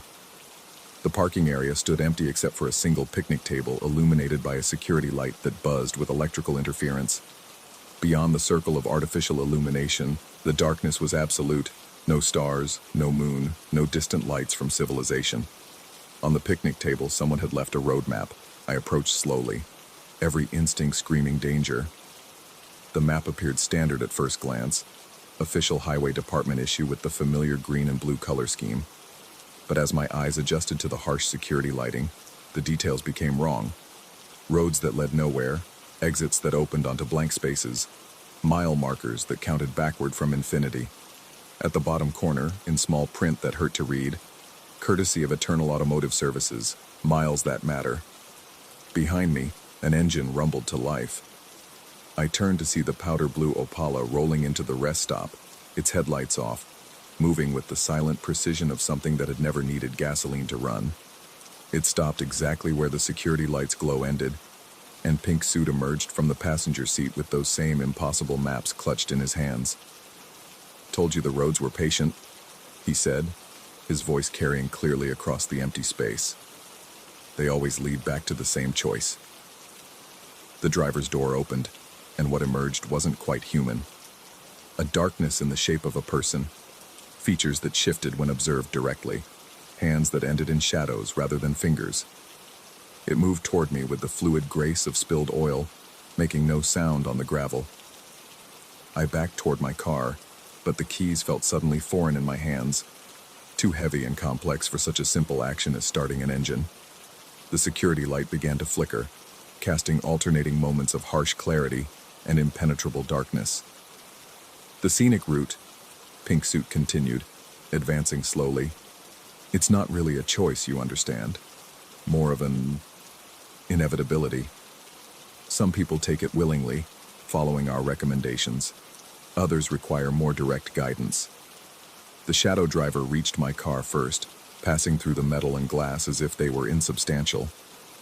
For a moment I caught a glimpse of its face, or the space where a face should have been. Instead of features, there was only darkness so complete it seemed to bend light around itself, a void in the shape of human anatomy. "Don't worry," Pink Suit said gently. "The destination is always the same, a highway that never ends, miles that accumulate towards something greater than mere geography. You'll understand once you're properly oriented." I found myself walking toward the Opala, despite every rational thought screaming resistance. My feet moved with mechanical precision, as if following instructions I couldn't consciously hear. The car's interior beckoned with an emptiness that promised rest from the burden of choice, of navigation, of ever having to decide which road to take. But as I reached for the door handle, something in my peripheral vision caught my attention. Through the rest stop's darkness, I could see distant lights, not stars, but the familiar glow of civilization. A truck stop or highway interchange, maybe 10 miles away, burning with the blessed artificial brightness of fluorescent tubes and neon signs. Light. Continuous, commercial, ordinary light. I broke into a run. Behind me, Pink Suit called out with what sounded like genuine regret. "The roads will wait. They always wait." I reached my car as the security light died completely, plunging the rest stop into absolute darkness. But in the distance, those commercial lights continued to burn, and I drove toward them with the single-minded focus of a moth-seeking flame. The truck stop materialized around me like salvation itself. Acres of asphalt bathed in sodium vapor light, diesel pumps, and a 24-hour diner, and travelers moving with the purposeful urgency of people who had places to be. I parked under the brightest lights I could find and sat in my car, hands shaking with residual adrenaline. Inside the diner, I ordered coffee and pie I didn't want, just for the comfort of fluorescent lighting and the casual conversation of people who lived in a world where road maps made sense and cars needed gasoline to run. The waitress was friendly and tired and completely, wonderfully normal. She complained about the late shift and asked about my destination, with the practiced small talk of someone who'd served thousands of travelers on their way to somewhere else. I told her about Sacramento, about my business meeting, about the straight shot down I-5 that any fool could follow. She nodded and refilled my coffee, and mentioned that her cousin lived in Elk Grove, just outside the city. Normal geography, normal relationships, normal human details that anchored me to a world where highways had logical destinations. But when I asked for directions back to the interstate, something shifted in her expression. "I-5?" she repeated, as if the words were foreign. Honey, there's no interstate access from here. This is Route 247, scenic highway through the valley. Real pretty drive, but it doesn't connect to anything major. I stared at her, coffee growing cold in my hands. Route 247? That's impossible. I was on I-5 20 minutes ago. She smiled with the patient kindness reserved for confused travelers. Must have taken a wrong turn somewhere. Happens all the time, these back roads get confusing at night. But don't worry, 247 will get you where you're going. Always does, eventually. Through the diner's windows, I could see my car sitting under the lights. Beyond the bright circle of the truck stop, darkness stretched in all directions. Not the healthy darkness of rural night, but something deeper and more purposeful. And somewhere in that darkness I knew, a powder blue Opala waited with infinite patience for me to make the choice I'd been avoiding since the moment Pink Suit first offered his impossible maps. The waitress brought more coffee and a road atlas that showed Route 247 as a simple line connecting nowhere to everywhere. A scenic highway that curved through geography that couldn't exist, and destinations that changed depending on who was looking. I've been sitting in this diner for 3 hours now, watching dawn fail to arrive. The other customers come and go, truckers and salesmen and families on vacation, but their faces blur together like watercolors in rain. The waitress keeps refilling my coffee and smiling her kind, patient smile, and outside the windows the darkness presses against the glass like a living thing. In my pocket, my phone shows no signal. The GPS displays only static. The interstate that brought me here might as well be a figment of imagination, a road that existed only in the space between sleeping and waking. But the lights keep burning, and as long as they do, I remain myself. A traveling salesman with a meeting in Sacramento and a route that makes geographical sense. The moment I step outside, the moment I trust the darkness beyond these fluorescent boundaries, I know I'll find that powder blue Opala waiting with its door already open and Pink Suit counting miles toward eternity. So I sit, and I drink coffee that tastes like normal coffee, and I watch through the windows for the first hint of genuine sunrise, because surely dawn will come, as it always has, as it must in any world where physics and time maintain their ancient contract. But the darkness doesn't lighten, and the clock above the register hasn't moved in 43 minutes, and somewhere in the space between one sip of coffee and the next, I'm beginning to suspect that Route 247 doesn't measure distance in miles at all. It measures something else entirely. The waitress approaches with the pot again, smiling that same kind smile, and when she speaks, her voice carries the faintest trace of an accent I can't quite place, somewhere between deep South drawl and Midwest flatness, with undertones that suggest she learned English as a second language. "More coffee, honey?" she asks. "It's going to be a long drive ahead."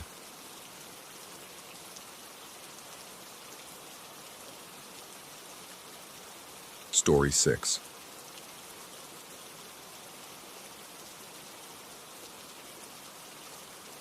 The rain hammered against my windshield, like fingers drumming an impatient rhythm, each droplet catching the amber glow of streetlights before sliding into obscurity.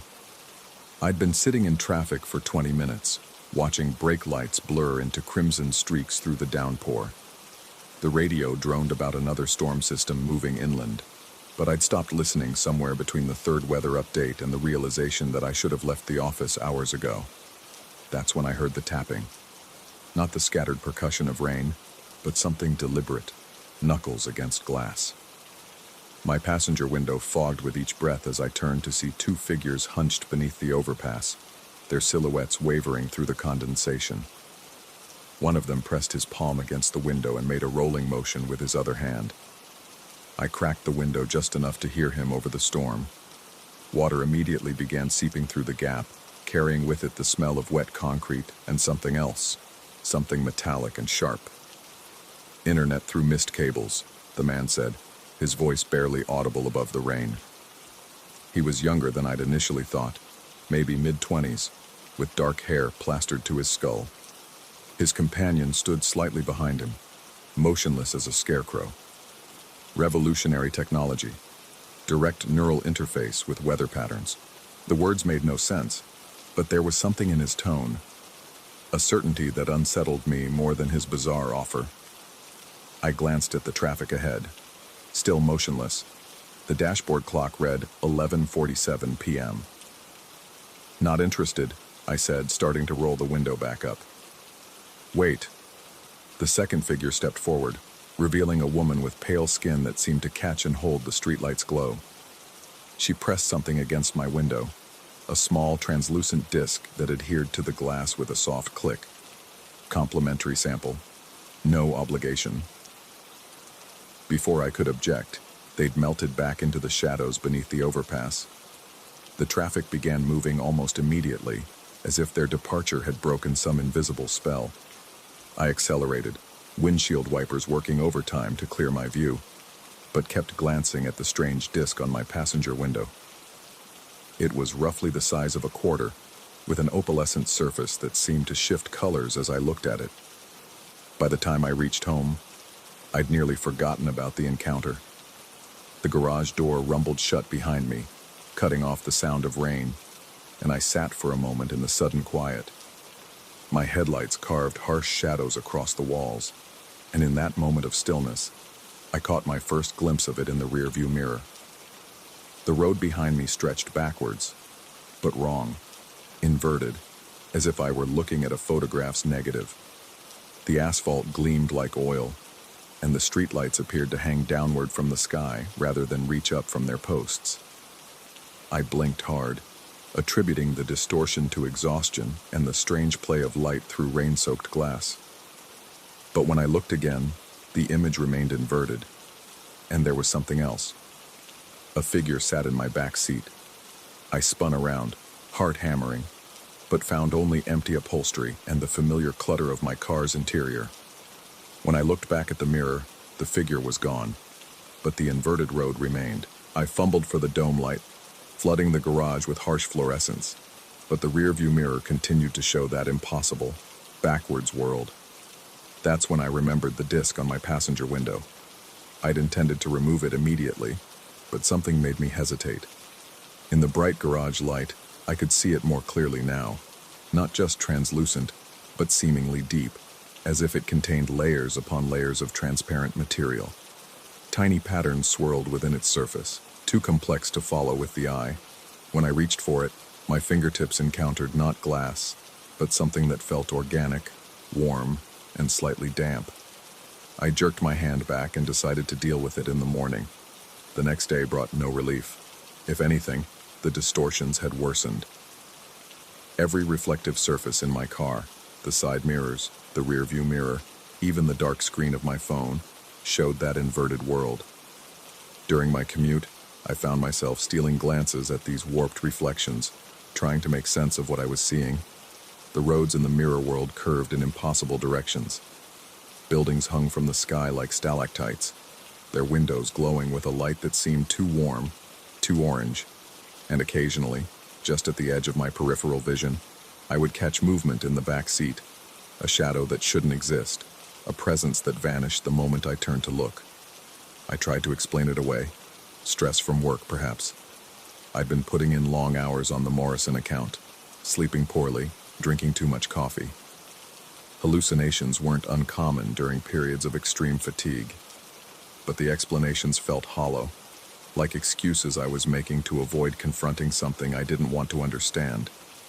The disc on my passenger window seemed to pulse with its own rhythm, growing slightly warmer to the touch each time I attempted to remove it. My fingernails couldn't find purchase on its edges, and when I tried scraping it with a credit card, the plastic simply slid over its surface as if the disc existed in a different dimension entirely.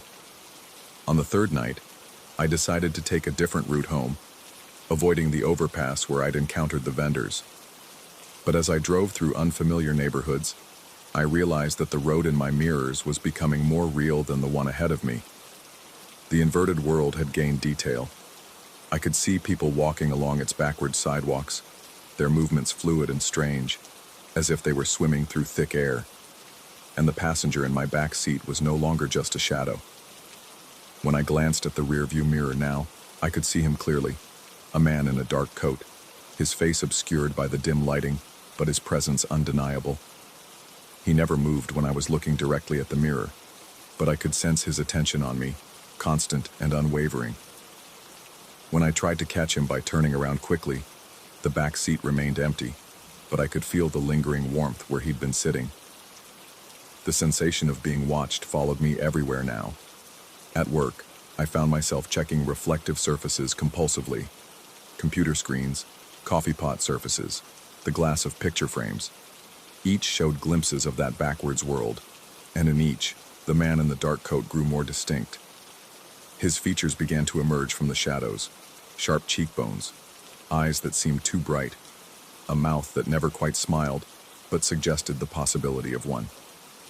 Sleep became impossible.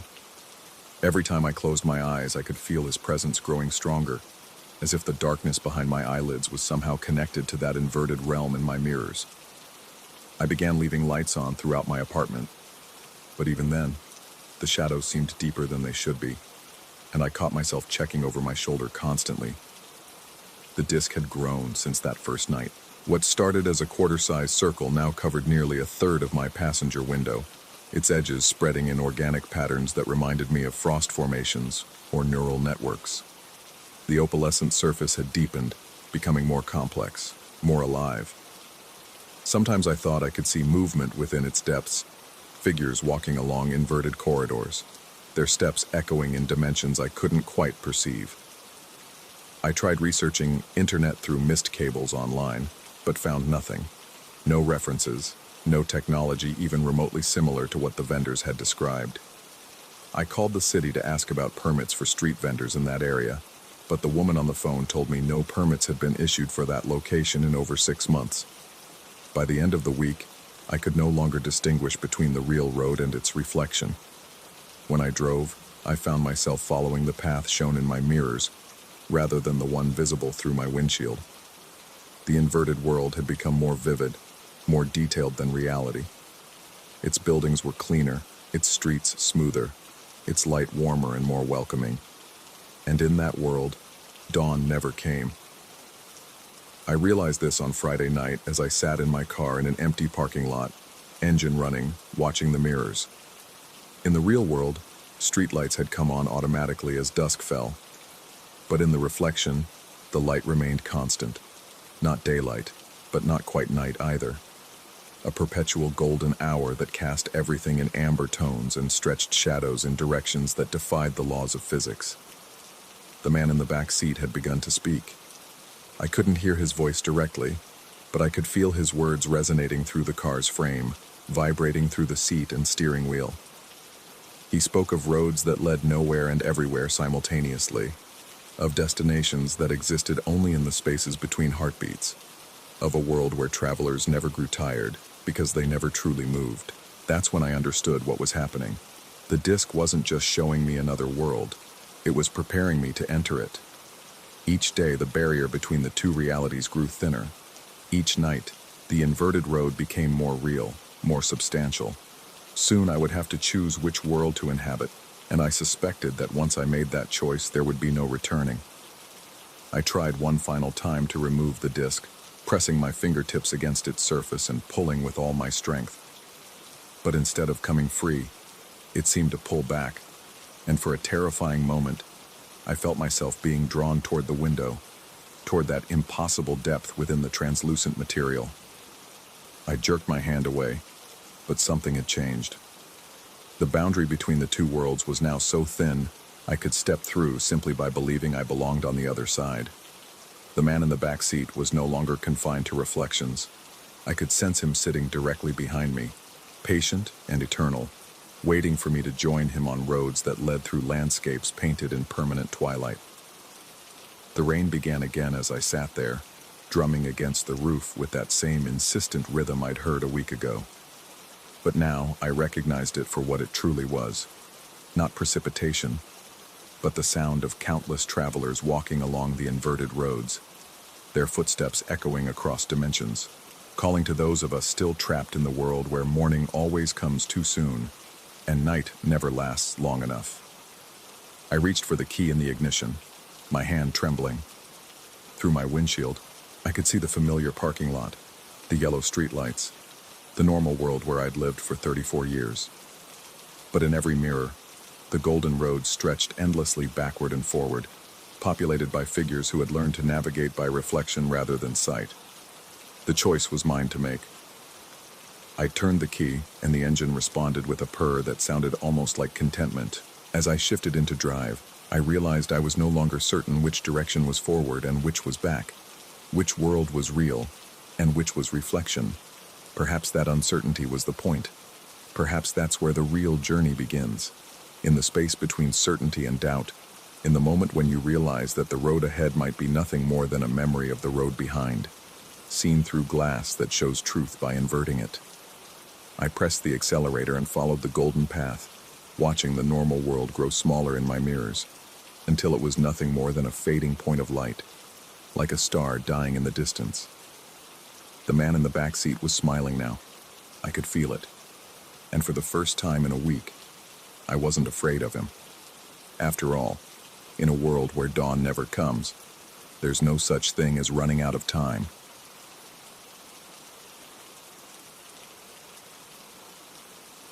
Story 7.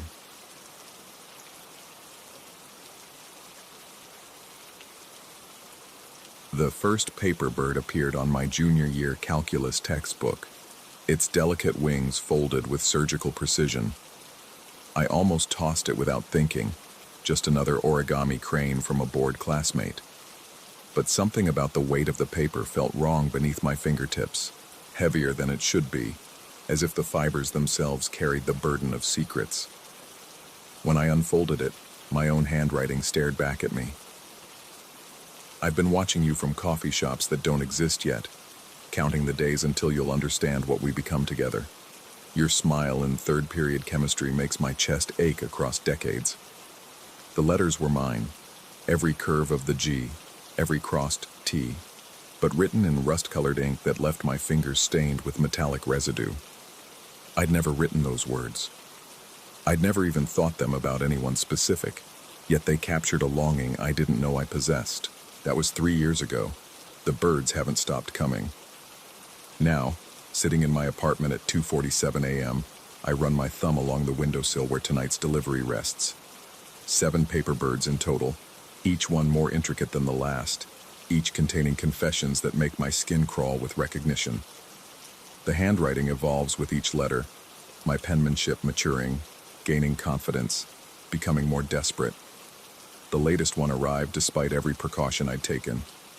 New locks, security cameras, even sage burning, a recommendation from my grandmother that I'd dismissed until desperation made me try everything. Nothing works. They manifest on my pillow, tucked between couch cushions, floating in my coffee cup like origami lilies on a dark pond. You wore the blue sweater today, the one that brings out your eyes. I remember buying it for you next Christmas, how your face lit up when you unwrapped it. I'm sorry I ruined everything. I'm sorry for what I haven't done yet. The carbon dating results came back last week. Dr. Martinez from the university lab called twice before I answered, her voice carrying the weight of impossible findings. The paper itself registered as cellulose manufactured in 2050, 26 years from now. The ink contained trace elements that wouldn't be synthesized until 2048, according to her chemical analysis. But most disturbing were the DNA fragments embedded in the paper fibers, a perfect match for my genetic profile. I'd provided my sample willingly, expecting the results to prove some elaborate hoax. Instead, they confirmed my worst suspicions while raising questions that fractured my understanding of reality. Someone in the future, someone with access to my genetic material, my handwriting, and an intimate knowledge of my daily routine, was reaching across time to court me, or torment me. The distinction had become increasingly unclear. The apartment feels smaller each night, walls pressing inward as if the building itself were slowly exhaling. Every shadow could hide a temporal rift. Every creak in the floorboards might herald another delivery. Sleep comes in fractured intervals, interrupted by dreams where I'm writing love letters to myself in a language I don't recognize, using ink that burns as it flows from pens that shouldn't exist. I've started mapping the pattern, searching for logic in the chaos. The birds arrive every 3 to 5 days, always between midnight and dawn, always when I'm alone. They've never appeared when Sarah visits, or when my roommate Jake crashes on the couch after his late shifts. This stalker, this future version of myself or whoever's wearing my face, respects privacy in a way that feels violatingly personal. The content grows more specific with each delivery. References to conversations I haven't had yet, places I've never been, people whose names I don't recognize but who apparently matter enough to future me to warrant detailed descriptions of their laugh lines and the way they take their coffee. Remember what you said to Elena about the butterfly effect? How small changes ripple across time. I think about that conversation every day now, knowing I caused every ripple that led us here. The way she touched your shoulder when she laughed. I felt it 30 years later. Elena. I don't know any Elena, but the name resonates like a tuning fork struck in my chest cavity. In my dreams, she has auburn hair and reads poetry in coffee shops that smell like cinnamon and old books. Dreams that feel less like imagination and more like memories bleeding backward through time. Tonight, I've decided to break the pattern. The research consumed weeks. Temporal mechanics, quantum entanglement, theories about closed time-like curves that made my head spin and my certainty dissolve. If someone in the future was reaching back to me, perhaps I could reach forward to them, send my own message through whatever impossible channel they'd established. I've prepared everything meticulously. Paper, regular paper from 2024, not the impossible future cellulose. Ink, standard blue ballpoint, nothing exotic or anachronistic. My handwriting, deliberately practiced to match the confident script of the later letters. The message itself, a simple question that might shatter whatever temporal loop was binding us together. Why are you doing this to me? I fold the paper into a crane, following the precise creases I've memorized from studying the incoming birds. My fingers know the pattern now. Over, under, fold, press, repeat. The geometry feels significant, as if the specific configuration of folds creates more than just decoration. Perhaps it serves as some kind of dimensional anchor, a physical manifestation of the emotional coordinates needed to navigate between timelines. The finished bird sits in my palm, weightless compared to its future counterparts. I place it on the windowsill next to tonight's delivery and wait. Minutes stretch into an hour. My pulse hammers against my throat as I watch both birds, expecting some sign of temporal recognition. A flutter without wind, a glow, anything to confirm I've successfully sent a message forward through time. Nothing happens.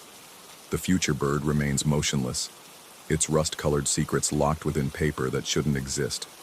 My own creation looks pitiful in comparison, amateur origami with uncertain intentions. Then, at 3:33 a.m., I hear scratching, not from the windowsill, from behind me. I turn slowly, every muscle tense with the anticipation of finding nothing, or worse, finding everything I've been trying to understand. On my desk, beside my laptop, another paper bird unfolds itself without human hands. Its wings spread wide, revealing fresh rust-colored writing that glistens as if the ink were still wet. Because you asked me to. My hands shake as I reach for the bird. The paper feels warm, recently handled, carrying the phantom heat of fingers that might be my own decades hence. Below the primary message, in smaller script that requires me to lean closer, check your email drafts folder. Look for the message you never remember writing. You'll understand then why I can't stop, why we can't stop. Time isn't linear when love becomes obsession, when obsession becomes necessity. I don't want to check. Every instinct screams against opening my laptop, against following this thread deeper into whatever labyrinth my future self has constructed. But my fingers move without conscious direction, muscle memory overriding fear.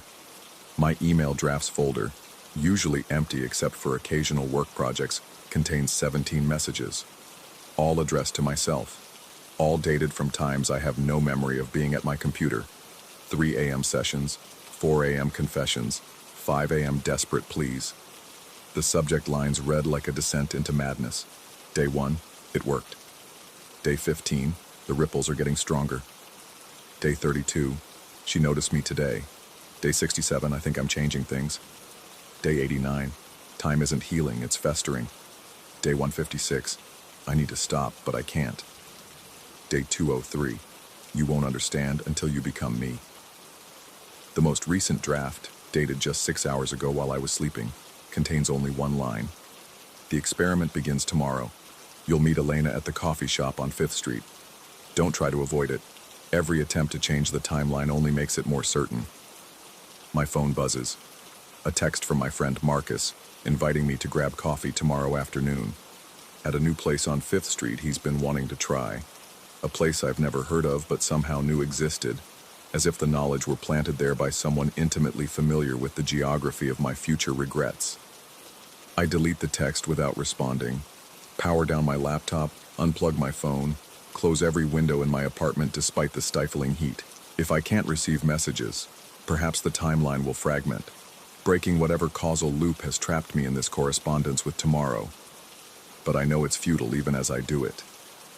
The birds will keep coming, carrying love letters from a future where I apparently become someone capable of stalking himself across decades. Someone so desperate for connection with a stranger named Elena that he tears holes in time itself to ensure their meeting happens. As I lie in bed, staring at the ceiling where shadows move without light sources to cast them, I wonder if this is how obsession begins, not with a decision, but with the discovery that the decision has already been made. That somewhere in the mathematical landscape of probability and choice, our future selves are always reaching backward, ensuring we become who they need us to be. The paper bird on my windowsill rustles in air currents that don't exist. Tomorrow, I'll probably walk to 5th Street despite every intention not to. I'll order coffee, and a woman named Elena will smile at me across a crowded cafe, and I'll feel the first stirrings of whatever compulsion will drive my future self to master origami and temporal mechanics. Or maybe I won't. Maybe I'll stay in my apartment, order takeout, avoid every person and place that might contain the seeds of whatever future is trying to plant itself in my present. But even as I make that resolution, I know I'm lying to myself. The birds keep coming because somewhere, somewhen, I keep sending them. The loop exists because I will choose to create it, again and again, across infinite variations of tomorrow. I close my eyes and try to sleep, but my dreams are full of rust-colored ink and the sound of paper wings beating against the barriers between now and then. In those dreams, I'm already writing the next letter, explaining to my past self why none of this is really a choice, why it never was. The last thing I remember before unconsciousness takes me is the taste of metallic ink on my tongue, and the knowledge that somewhere in the dark, my own handwriting is spelling out tomorrow's coordinates, ensuring I become the person capable of reaching backward through time to touch the shoulder of the boy, who doesn't yet understand what love can do to the architecture of causality. The paper birds will keep coming until I learn to fold them myself. And I will learn. I already have. Story 8. The bathroom tiles were cold against my bare feet that Tuesday morning when I first noticed the absence. 3 weeks of marriage, and already my finger felt naked without the platinum band Sarah had slipped on during our ceremony. I'd searched everywhere, under the bed, between couch cushions, even sifted through the kitchen garbage like some desperate fool. The ring had simply vanished, leaving behind only the pale indent on my finger and a gnawing guilt that felt disproportionate to losing a piece of jewelry. I was brushing my teeth when I saw it. A metallic glint caught the corner of my eye, reflecting the harsh fluorescent light from somewhere near the baseboard. My toothbrush clattered into the sink as I knelt, foam still coating my lips. There, nestled against the white tile like it belonged there, sat my wedding ring. The relief was immediate and overwhelming, followed quickly by confusion. I'd cleaned this bathroom thoroughly just yesterday, scrubbing every surface until it gleamed. The ring couldn't have been there. But as my fingers reached for it, something impossible happened. The ring moved. Not rolled or shifted. Moved. It glided across the tile with deliberate purpose, its surface catching the light as it traveled toward the wall with the fluid motion of something alive. I blinked hard, certain my eyes were playing tricks, but the ring continued its migration, sliding up the vertical surface of the wall as if gravity held no meaning for it. The metal seemed to shimmer and pulse, its surface rippling like liquid mercury while maintaining its solid form. My breath caught in my throat as the ring reached the window, It paused for a moment, balanced impossibly on the sill, before slipping through the Venetian blinds with the sinuous grace of a chrome-plated snake.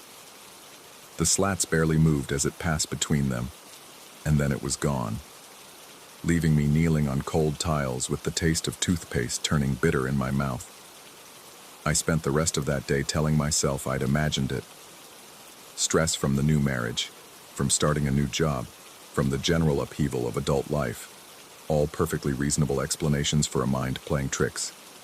But that night, as I lay next to Sarah's sleeping form, I found myself staring at the bathroom door, waiting for something I couldn't name. The next morning brought another impossibility. I discovered the ring sitting in the kitchen sink, water streaming from its inner band like a tiny faucet. The metal was warm to the touch, almost feverish, and when I lifted it, droplets continued to fall from its surface for several seconds longer than physics should have allowed. Sarah emerged from the bedroom as I stood there, holding the ring and watching water drip from something that should have been dry. "You found it!" she exclaimed, genuine joy lighting her features. "Where was it?" "The sink," I said, which was true enough. I didn't mention the bathroom incident, didn't try to explain the impossible movement or the water that seemed to flow from within the metal itself. How could I? The words would sound insane even to my own ears. "It probably fell off while you were washing dishes," she continued, already moving toward the coffee maker. "I told you it might be a little loose. We should get it resized." I slipped the ring back onto my finger, and for a moment, everything felt normal again. The metal was cool now, behaving exactly as a ring should. But as the day progressed, I became increasingly aware of its presence, not just its weight, but something more subtle. A sense of being observed, of attention focused on me from an impossible source. The feeling intensified over the following weeks. I would catch myself glancing down at the ring throughout the day, expecting to find something different about its appearance, some sign of the strangeness I'd witnessed. But it looked exactly as it always had. A simple platinum band, elegant in its simplicity, bearing the small inscription Sarah and I had chosen together. Yet the sensation of being watched never left me. It started as a vague unease, the kind of prickly awareness you get when someone stares at you across a crowded room. But it grew stronger, more focused, until I found myself constantly looking over my shoulder, checking corners and shadows for eyes that were never there. The feeling was strongest when I was alone, particularly during intimate moments, changing clothes, showering, lying in bed with Sarah. The ring disappeared again on a Thursday. This time I was ready for it. I'd been watching more carefully, paying attention to the small details that others might dismiss. I'd noticed how the metal seemed to warm independently of my body temperature, how it sometimes felt looser or tighter without any apparent cause. When I woke to find my finger bare once more, I wasn't surprised. I was terrified. I found it 3 hours later, perched on the bathroom counter like a metallic spider.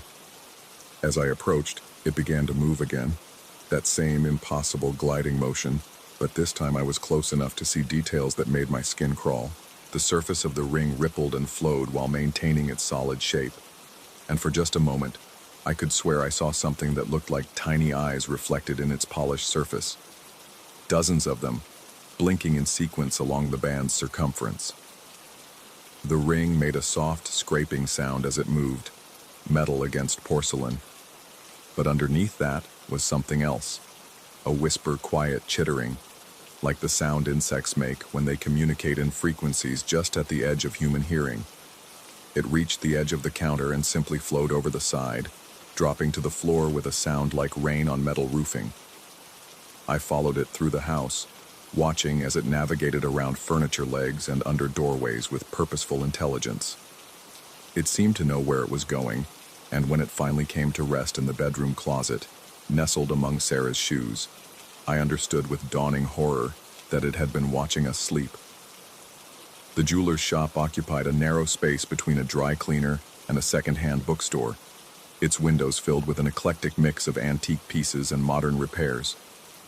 Mr. Castellano was old world in every sense, thick accent, careful hands, eyes that seemed to see more than they should. When I placed the ring on his counter and explained its behavior, I expected skepticism, perhaps a gentle suggestion that I seek professional help. Instead, he picked up the ring with surprising reverence and examined it through a jeweler's loupe for several long minutes. "Platinum, yes," he said finally, "but not just platinum. There is something else here, something I have not seen in many years." He paused, rotating the ring under his magnifying glass. "Tell me, where did you acquire this piece?"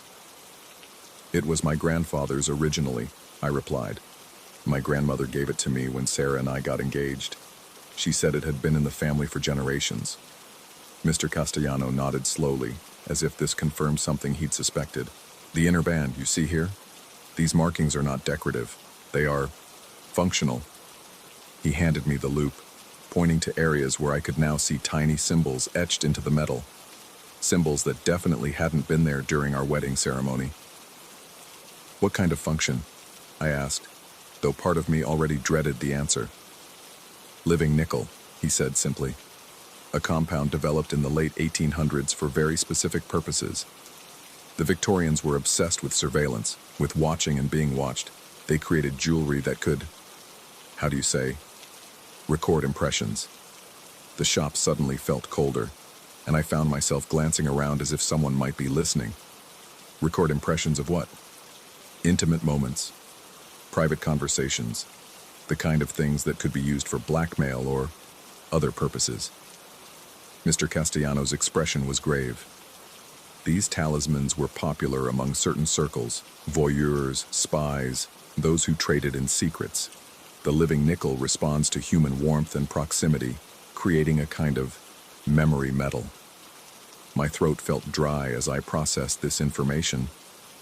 "And you think this ring is?"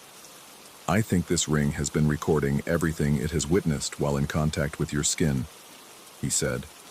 "Every moment of intimacy, every private conversation, every secret thought spoken aloud. The metal stores these impressions, and under the right conditions, it can replay them." The implications hit me like a physical blow. Sarah and I had been married for over a month. The ring had been present for every private moment between us, every whispered confession, every intimate encounter. If what Mr. Castellano said was true, then something, or someone, had access to our most personal moments. "How do I stop it?" I asked. "The only way is to separate the living nickel from the base metal," he replied. "High heat, specific chemical processes. It must be melted down, and the compound extracted before it can transmit its stored data." "Transmit to where?" Mr. Castellano's expression darkened. "That, I cannot tell you. The Victorians were very secretive about their surveillance networks. But if this ring is indeed active, then someone, somewhere, has been watching through its memory." I left the shop with the ring burning in my pocket like a guilty secret. The city streets seemed different now, full of shadows and watching eyes. Every reflective surface might hide an observer. Every stranger might know more about my private life than they should. The paranoia was overwhelming, but so was the certainty that I had to act. That night, while Sarah slept, I made my way to the garage. The torch I'd bought years ago for home improvement projects sat gathering dust on a shelf, but tonight it would serve a very different purpose. I set up a makeshift workspace in the corner, far from the house's windows, and prepared to destroy the thing that had been violating our privacy. The ring sat on a metal plate, innocuous and beautiful in the harsh work light. As I lit the torch, its flame casting dancing shadows on the garage walls, I could swear the metal began to move again. Just slightly, almost imperceptibly, but definitely moving. The surface rippled like disturbed water, and those tiny eye-like reflections appeared again, more numerous than before. The flame touched the metal, and the ring began to scream. Not audibly. The sound existed somewhere between hearing and imagination, a frequency that bypassed the ears and went straight to the brain. The metal writhed and twisted as it heated, its surface flowing like liquid while maintaining its essential shape. Colors flashed across its surface, deep purples and sickly greens, hues that had no name and shouldn't exist in nature. As the temperature increased, images began to appear in the molten metal, not clearly, but with enough definition to recognize them as memories. Moments from my life with Sarah, intimate scenes that should have been private, conversations that should have been between only us. The ring was releasing its stored impressions, playing them back like a macabre home movie as it died. But something else was happening too. With each memory that surfaced and dissolved, I felt a strange tingling sensation, as if invisible hands were touching my skin. The feeling of being watched intensified until it was almost unbearable, and I realized with growing horror that the process wasn't just destroying the ring's recordings, it was broadcasting them. Somewhere someone was receiving these final transmissions. Someone was watching these last intimate moments play out in the dying metal, and they knew exactly who I was, where I lived, what my most private moments looked like. The ring finally succumbed to the flame, melting into a pool of ordinary-looking metal with no sign of its former strangeness. The screaming stopped, the images faded, and the sensation of being watched remained. That was 3 days ago. The molten remains of the ring sit in a small container on my workbench, looking like nothing more than an unfortunate jewelry accident. Sarah believes my story about accidentally damaging it while cleaning, and we've made an appointment to look at replacements next week. But the watching never stopped. If anything, it's gotten worse. I feel eyes on me constantly now, in every room, during every private moment. Sometimes I catch glimpses of movement in my peripheral vision, quick insect-like scuttling that vanishes when I turn to look. Reflective surfaces seem to hold shadows that shouldn't be there, and the sound of metal scraping against surfaces follows me through the house. Yesterday, I found a small piece of metal on the bathroom counter. It was warm to the touch and moved slightly when I wasn't looking directly at it. This morning, there were 3 pieces. By afternoon, there were 7. The living nickel, it seems, was never contained within the ring at all. The ring was just a vessel, a temporary housing for something that has now found a way to exist independently. Mr. Castellano's explanation feels insufficient now. This isn't just Victorian surveillance technology. This is something older, something that has learned and adapted over the decades of watching, of feeding on human intimacy and private moments. As I write this, I can feel the pieces moving through the house. They make soft sounds as they travel, metal against wood, against tile, against fabric. They're gathering, reforming, preparing for something I can't comprehend. Sarah hasn't noticed them yet, but I know it's only a matter of time. The worst part isn't the supernatural impossibility of it all, or even the violation of privacy. The worst part is the growing certainty that I'm losing my mind. Because sometimes, when I'm alone and the house is quiet, I can hear Sarah's voice coming from the moving metal. Not words she's saying now, but words she spoke weeks ago during our most intimate moments, played back with perfect clarity. And sometimes late at night, I hear my own voice responding, having conversations I remember having, in a tone that sounds loving and normal and completely sane. The metal pieces are in the bedroom now. I can hear them moving around our bed as Sarah sleeps, positioning themselves like an audience preparing for a show. Tomorrow she'll probably find them and ask what they are, and I'll have to explain without sounding insane, without revealing the depth of surveillance we've been subjected to. But maybe that's the point. Maybe the real horror isn't the watching itself, but the knowledge that it's happening. The slow dissolution of privacy and sanity that comes with being observed in your most vulnerable moments. Maybe the living nickel doesn't just record. Maybe it drives its victims mad with the awareness of being seen. Or maybe I'm simply a man who lost his wedding ring and couldn't handle the guilt, whose mind created an elaborate fantasy to explain away a simple human failing. Maybe there never was any living nickel, any Victorian surveillance network, any impossible metal that moved like an insect. Maybe the only thing watching me is my own fractured psyche, reflecting my paranoia back at me through every reflective surface, every shadow, every guilt-induced hallucination. The truth is, I'll never know for certain, and perhaps that's the most terrifying realization of all, that the boundary between supernatural violation and psychological breakdown is so thin as to be meaningless, that being watched by impossible technology and being watched by your own madness feel exactly the same. The metal pieces are moving again. I can hear them in the walls now, spreading through the house like a metallic infection. Sarah shifts in her sleep, and I wonder if she's dreaming of eyes watching her from the darkness, of chrome insects crawling across her skin, of a husband who may or may not be losing his mind. In the morning, I'll check the container on my workbench. If it's empty, I'll know the metal has truly come alive, that something impossible has invaded our home and our lives. If it's still full, I'll know the madness has progressed beyond simple hallucination into full sensory distortion. Either way, I don't think I'll be sleeping much anymore. The watching never stops. Story 9. First time I saw it, I thought someone had left the gymnasium lights on. I'd been working as custodian at Millfield Rural Elementary for 3 years, long enough to know every shadow in every corner of this place. The building settled at night with familiar creaks and sighs, and I'd grown comfortable with its particular brand of emptiness. But that Tuesday evening in late October, something felt different the moment I pushed through the gymnasium's double doors. The space stretched before me in muted twilight, basketball hoops hanging like silent sentinels in the gloom. My flashlight beam swept across the polished floor, catching the usual scatter of forgotten pencils and hair ties.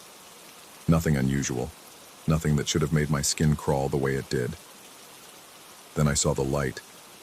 Not electric light, something else entirely.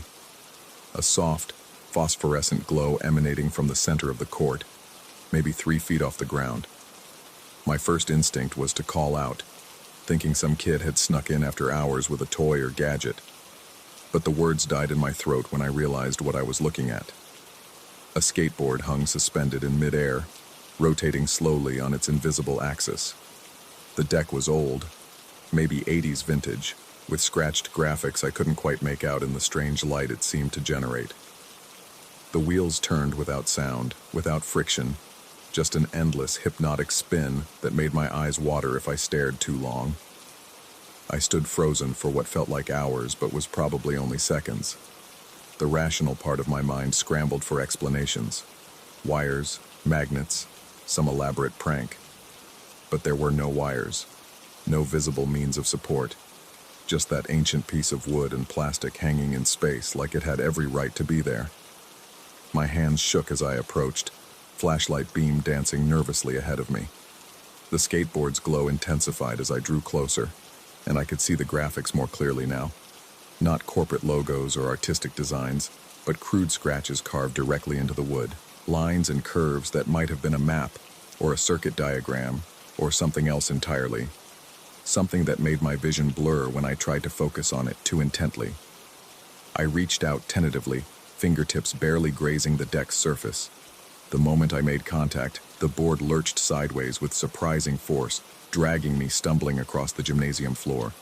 My sneakers squealed against the polished wood as I fought to maintain balance, but what really made my breath catch were the marks the skateboard left in its wake. Not on the floor, in the air itself. Dark streaks hung suspended where the wheels had passed, like tire tracks burned into nothing. They glowed faintly, the same phosphorescent shimmer as the board, and they didn't fade. Even when I let go and staggered backward, the marks remained, a twisted path hanging 3 feet above the ground, leading from the center of the court toward the far wall before ending abruptly in midair. I ran that night, left my cart, my keys, everything, and ran straight to my pickup truck without looking back. Drove home with my hands white-knuckled on the steering wheel, radio turned up loud enough to drown out my own thoughts. But I couldn't stop thinking about those markings carved into the deck. The way they'd seemed to shift and writhe when I wasn't looking directly at them. The way they'd felt somehow familiar, like a half-remembered dream or a song stuck just beyond the edge of memory. I called in sick the next day, and the day after that. By Friday, Principal Morrison was leaving increasingly irritated voicemails about my sudden absence, but I couldn't bring myself to go back. Every time I closed my eyes, I saw that skateboard spinning in its impossible space, those phantom tire tracks hanging in the air like accusations. When I finally returned the following Monday, I approached the gymnasium with the same dread I might have felt entering a crime scene. The double doors felt heavier than usual, the familiar squeak of their hinges somehow ominous in the morning quiet. I pushed through, flashlight ready, and swept the beam across the court. Empty. Normal. No floating skateboard, no glowing tracks in the air.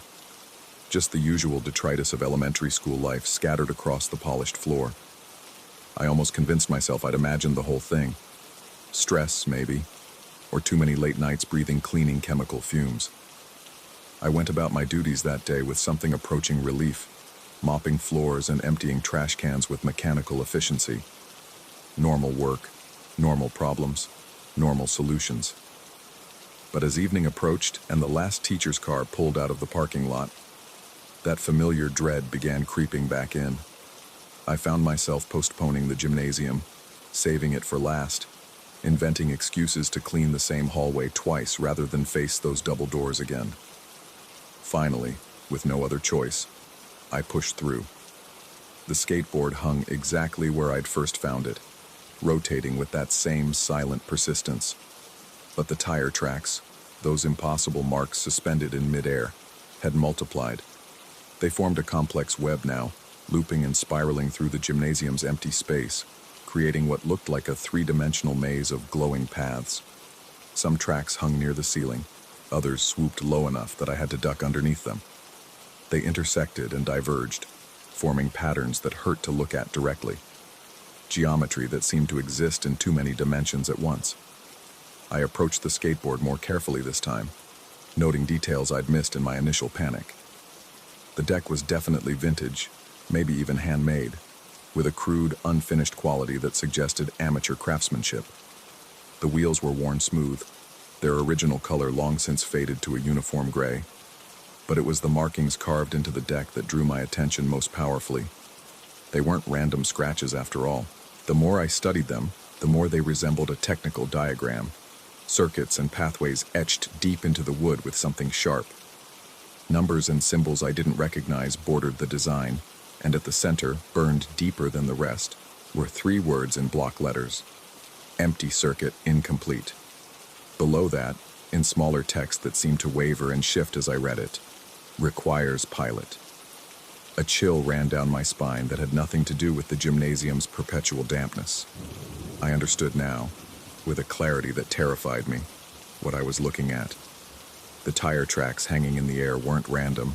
They were a route, a path through space that the skateboard had been trying to complete, over and over, night after night, and it couldn't finish the circuit alone. It needed a rider.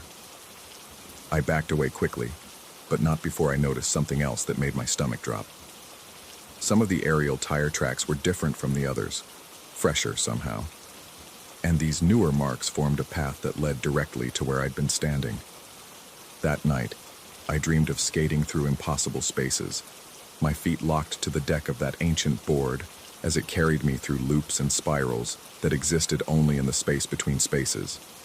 I woke with the taste of ozone in my mouth and bruises on my shins that I couldn't explain. The pattern continued for weeks. Each evening, the track network grew more complex, more complete. The skateboard's glow intensified, and its rotation quickened whenever I entered the gymnasium. I began to feel watched during the day, catching glimpses of movement in my peripheral vision that vanished when I turned to look. Shadows fell wrong, corners bent at angles that geometry shouldn't allow. I tried staying away again, but Morrison threatened to fire me if I missed any more days. I tried working different shifts, but the maintenance supervisor insisted on evening cleaning schedules. I even tried sending other staff members to clean the gymnasium, but they always returned with confused reports. They'd found nothing unusual, just an empty court and the typical gymnasium smell of sweat and floor wax. The skateboard was invisible to everyone but me. I began researching the school's history, spending my lunch breaks in the county library's microfiche archives. Millfield Elementary had been built in 1987 on what was previously farmland, nothing remarkable in its past. But deeper searches revealed something interesting.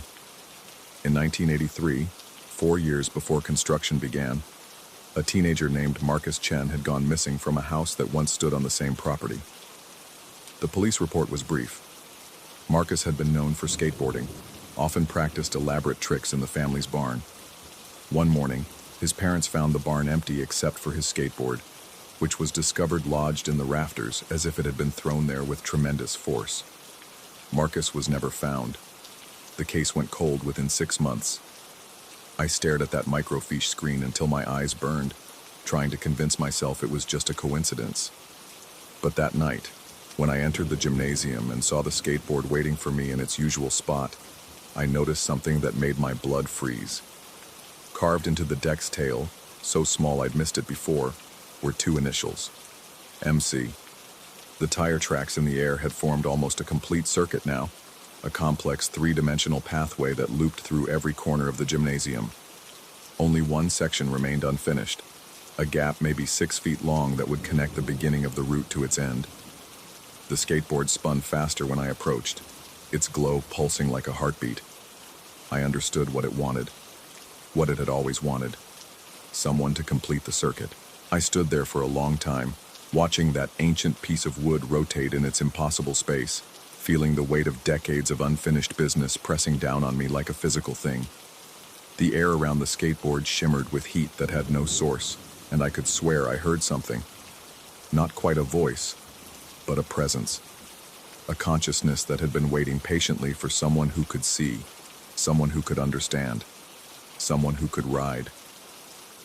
My hand moved toward the skateboard before I consciously decided to reach for it. The deck felt warm under my palm, vibrating with energy that seemed to flow up through my arm and into my chest. The moment I made full contact, the board shot forward, carrying me with it into the maze of glowing tracks.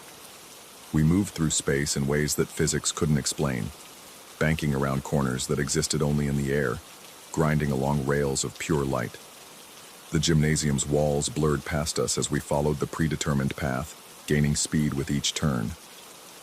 I felt my feet locked to the deck as if magnetized, felt my consciousness merge with something older and hungrier than anything human. The circuit was almost complete. We rocketed toward the final gap, the 6-foot space that would close the loop forever. I could see it approaching, a portal of darkness surrounded by glowing tracks that pulsed with anticipation. Once we crossed that threshold, I knew with absolute certainty the circuit would be complete. The path would be closed, and whatever had been trapped here since 1983 would finally be free. But freedom for Marcus Chen meant imprisonment for me. I understood that now, in the split second before we reached the gap. The skateboard needed a pilot, yes, but not temporarily, permanently. Someone to ride the empty circuit forever while its previous rider finally moved on to whatever came next. I threw myself sideways just as we reached the threshold, breaking contact with the deck and tumbling hard onto the gymnasium floor. The skateboard shot through the gap alone, its glow flaring bright enough to hurt my eyes before suddenly extinguishing. The tire tracks in the air flickered once and vanished. The gymnasium fell into normal darkness. I lay on the floor for a long time, breathing hard, tasting blood where I'd bitten my tongue. When I finally stood and swept my flashlight around the court, I found it completely empty. No floating skateboard, no glowing tracks, no sign that anything unusual had ever happened here. But carved deep into the gymnasium floor, exactly where I'd fallen, were 2 fresh tire marks burned into the wood, and beside them, scratched in letters so small they were almost invisible, were my initials. The next morning, Principal Morrison asked me about the marks on the gymnasium floor. I told him someone must have brought their bike inside and done a burnout as a prank. He seemed satisfied with that explanation and made a note to have the marks buffed out. They never came out. The maintenance crew tried everything, sanding, refinishing, even replacing that section of flooring entirely. But every morning, the marks reappeared, exactly as I'd left them, exactly as they'll always be. I still work at Millfield Elementary. I still clean the gymnasium every evening, and every time I push through those double doors, I feel something watching me from the corners, waiting with infinite patience for me to make the same mistake twice. The skateboard hasn't returned, but sometimes, late at night when the building settles just wrong, I hear the faint sound of wheels rolling across invisible pavement, and I know that somewhere, in the space between spaces, an empty circuit waits for its next pilot. I just hope whoever finds it is smarter than I was, or luckier, because some paths, once started, demand to be finished, and some riders never get to step off the board.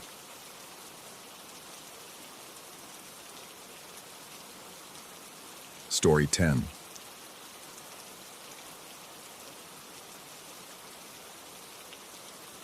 The fluorescent lights buzzed with their usual electric anxiety when I noticed him for the first time. 3:15 on a Tuesday afternoon, the kind of dead hour when Walmart feels like a mausoleum lined with cheap merchandise. I was restocking vitamins in aisle 12 when he approached, his footsteps muffled by carpet that had seen better decades. The man wore a pastel blue suit that might have been fashionable in 1987, its fabric bearing the particular sheen of synthetic material left too long in direct sunlight. His belt hung loose around his waist, the leather worn smooth in places where nervous fingers had worried it. When he spoke, his voice carried the dusty quality of someone who spent most of their time in quiet spaces. He asked me where he could find the exits without return. I paused, my hand still gripping a bottle of calcium supplements. The phrase struck me as odd, though I couldn't immediately pinpoint why.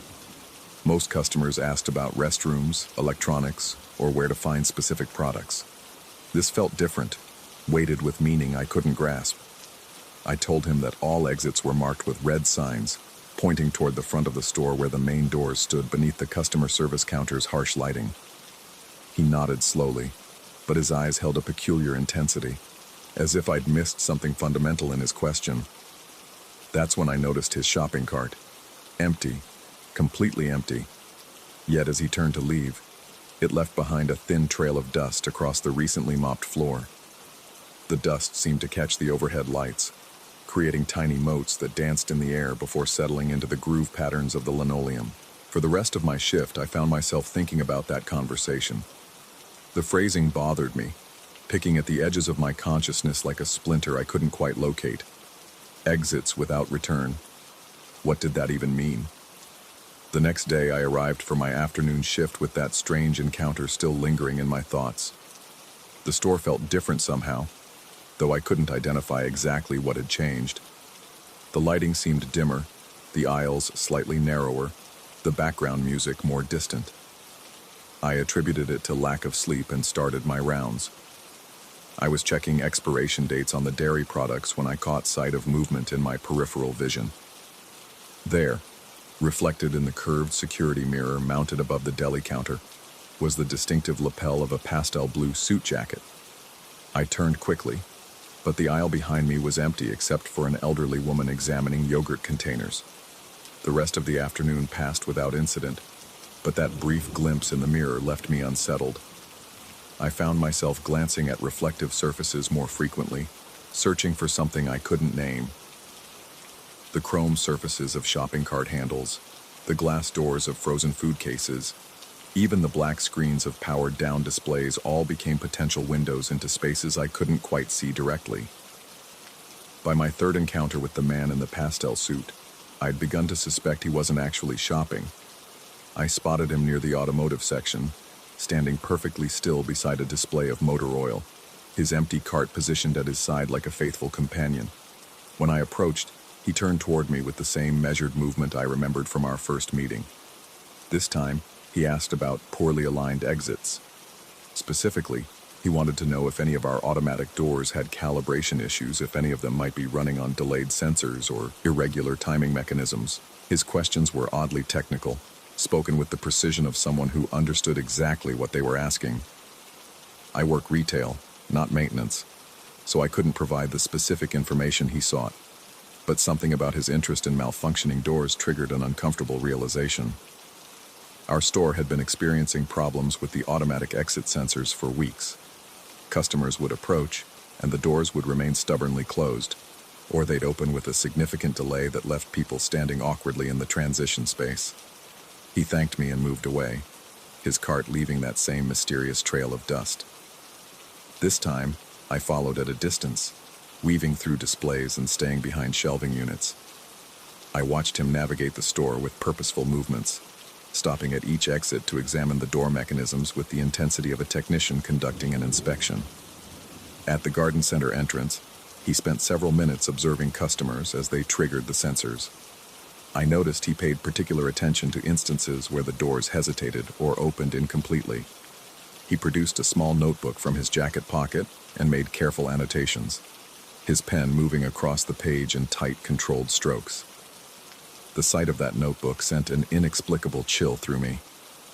There was something deeply unsettling about watching someone document the failures of our security systems with such methodical precision.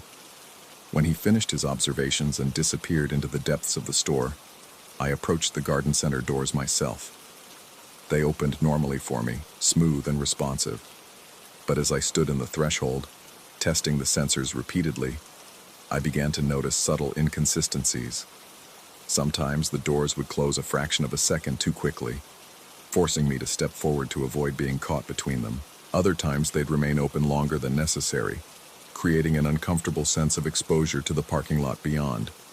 Over the following days, I developed an obsession with monitoring the man's activities. I started arriving early for my shifts, using my employee access to review security footage from previous days. The cameras showed him moving through the store with the same systematic approach I'd witnessed, but something about the recordings felt wrong. In the footage, his cart appeared completely normal, rolling smoothly across the floor, without leaving any visible trace. The dust trails I'd consistently observed were nowhere to be seen on the recorded images. Either the camera quality was too poor to capture such fine details, or I was experiencing something that existed outside the scope of electronic surveillance. The discrepancy between what I saw directly and what the cameras recorded began to gnaw at my confidence. I found myself questioning my own perceptions, wondering if stress or fatigue might be causing me to see things that weren't actually there. The rational part of my mind insisted that shopping carts don't leave dust trails, that empty carts can't leave behind any kind of residue. But my eyes continued to tell a different story. I began following the dust trails when I found them, tracing their paths through the store like a detective pursuing evidence. They always led to exit points: the main entrance, the garden center doors, the pharmacy exit, even the employee entrance in the back of the building. Each location showed signs of recent inspection, subtle disturbances in the door mechanisms that suggested someone had been examining their operation closely. The trails would persist for exactly 24 hours before disappearing completely, as if they followed some internal schedule I couldn't comprehend. I tested this pattern obsessively, marking the locations where I found traces and returning precisely 24 hours later to confirm their absence. During this period, I noticed increasing problems with our automatic doors throughout the store. The delays became more pronounced, the sensor responses more erratic. Customers began complaining about doors that wouldn't open at all, forcing them to wave their arms frantically or approach from different angles to trigger the mechanisms. Maintenance was called repeatedly, but their technicians could never identify specific problems with the systems. The doors would function normally during inspections, only to resume their irregular behavior once the repair crews departed. The store manager grew increasingly frustrated with what he termed phantom malfunctions. I knew better. The issues weren't phantom at all. They were being carefully induced, systematically created through methods I couldn't understand but was beginning to recognize. My breakthrough came during a particularly quiet Thursday evening shift. I was restocking paper towels when I heard the distinctive squeak of cartwheels moving across linoleum. Following the sound, I discovered the man in the pastel suit working on one of the emergency exit doors near the pharmacy. He had somehow accessed the internal mechanism, his hands moving with practiced precision as he adjusted something inside the door frame. His empty cart sat nearby, and I could see the dust motes falling from its interior, creating that familiar trail across the floor. I retreated behind a display of greeting cards and watched as he made minute modifications to the sensor array. His movements were deliberate and unhurried, suggesting someone with extensive technical knowledge and unlimited time to complete his work. When he finished, he tested the door several times, approaching it from various angles and observing its response patterns. I noticed that the door now opened with a slight hesitation, creating a brief moment where someone stepping through would be caught between the closed position and full opening. He made additional notes in his small book before moving to the next exit. I followed, maintaining my distance while documenting his activities with my phone. But when I reviewed the images later, they showed only empty corridors and normal door mechanisms. Once again, electronic recording failed to capture what I was witnessing directly. That night, I stayed after my shift ended, hiding in the break room until the store closed. I wanted to observe his work without the distraction of customers and other employees. The darkened store felt different after hours, filled with shadows that seemed to move independently of any light source. I found him working systematically through every exit in the building, making subtle adjustments to each automatic door system. His modifications were precise and minimal, designed to create specific delays and response patterns rather than complete failures. He was engineering moments of vulnerability, creating instances where people would be momentarily trapped in transition spaces. As I watched, a terrible understanding began to form. He wasn't just collecting information about malfunctioning doors. He was creating them, crafting exits that would hold people in liminal spaces, caught between inside and outside, between safety and exposure. The phrase he'd used during our first encounter suddenly made horrifying sense. Exits without return. He was converting normal doorways into one-way passages, portals that would allow entry but prevent departure. I tried to confront him, stepping out from my hiding place behind a pharmacy display. But as I approached, he turned toward me with that same measured movement, and I found myself unable to speak. His eyes held a depth that seemed to extend far beyond the boundaries of normal human experience. He told me, in that dusty voice, that he was almost finished with his collection. Just one more door needed proper calibration, and then he could open the passage he'd been preparing. He mentioned that he'd noticed my interest in his work, praised my observational skills, and suggested that I might enjoy seeing his completed project. I wanted to refuse, to run, to call for help.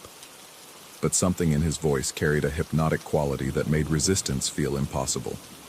I found myself nodding, agreeing to accompany him to whatever door he considered perfect for his purposes.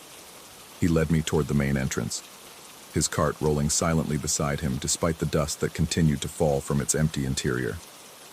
The automatic doors stood before us, their sensors blinking red in the darkness like watchful eyes. As we approached, the doors remained closed. He smiled and produced a small device from his jacket pocket, pointing it toward the sensor array. The red lights shifted to green, and the doors began to open, but they moved with an unnatural slowness that created a sense of deep unease. The opening revealed not the parking lot I expected, but a space filled with soft, diffused light that seemed to emanate from no identifiable source. The air beyond the threshold felt different, charged with an energy that made my skin prickle and my teeth ache. He gestured toward the opening, explaining that this was what he'd been working toward, a doorway that led somewhere else entirely, somewhere that people entered, but from which they never needed to return, because they'd find everything they'd ever wanted waiting on the other side. I stood at the threshold, feeling the strange energy wash over me like warm water. Part of me wanted to step through, to discover what lay beyond the impossible passage he'd created, but another part, some deep survival instinct, recognized the trap for what it was. Instead of moving forward, I reached for the manual door controls and triggered the emergency shutdown. The doors began to close, cutting off the otherworldly light and returning us to the familiar fluorescent atmosphere of the store. When I turned to face him, he was gone. His cart remained, but it was no longer empty. It contained what appeared to be fragments of door frames, pieces of metal and electronic components that looked like they'd been carefully harvested from automatic door mechanisms. I called security, then maintenance, then my manager. They found me standing alone beside an abandoned shopping cart filled with what they identified as normal door replacement parts. The automatic entrance was functioning perfectly, opening and closing with smooth precision. There was no record of anyone entering or leaving the store during the time I claimed to have encountered the man in the pastel suit. The security cameras showed only me, standing alone in the entrance area, apparently talking to empty air. I've been transferred to day shifts now, at my own request. The afternoon hours feel too heavy with possibility, too filled with spaces where impossible things might occur. But even during busy morning hours, I find myself checking the mirrors, watching for reflections that don't match reality.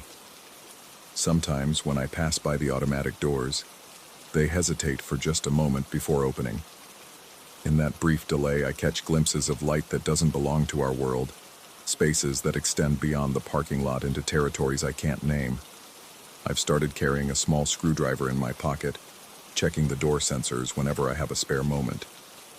I recalibrate them constantly, making sure they respond immediately to approaching customers, ensuring that no one gets caught in the threshold longer than necessary, because I know he's still out there somewhere, collecting doors and creating passages, and I know that eventually he'll find the perfect exit, one that I won't be able to fix in time. When that happens, I hope I'm strong enough to resist the pull of whatever lies beyond. But late at night, when the store is quiet and the automatic doors stand like sentinels in the darkness, I find myself wondering what I might be missing by staying on this side of the threshold. The dust trails have stopped appearing, but I still see that pastel lapel in reflective surfaces throughout the store.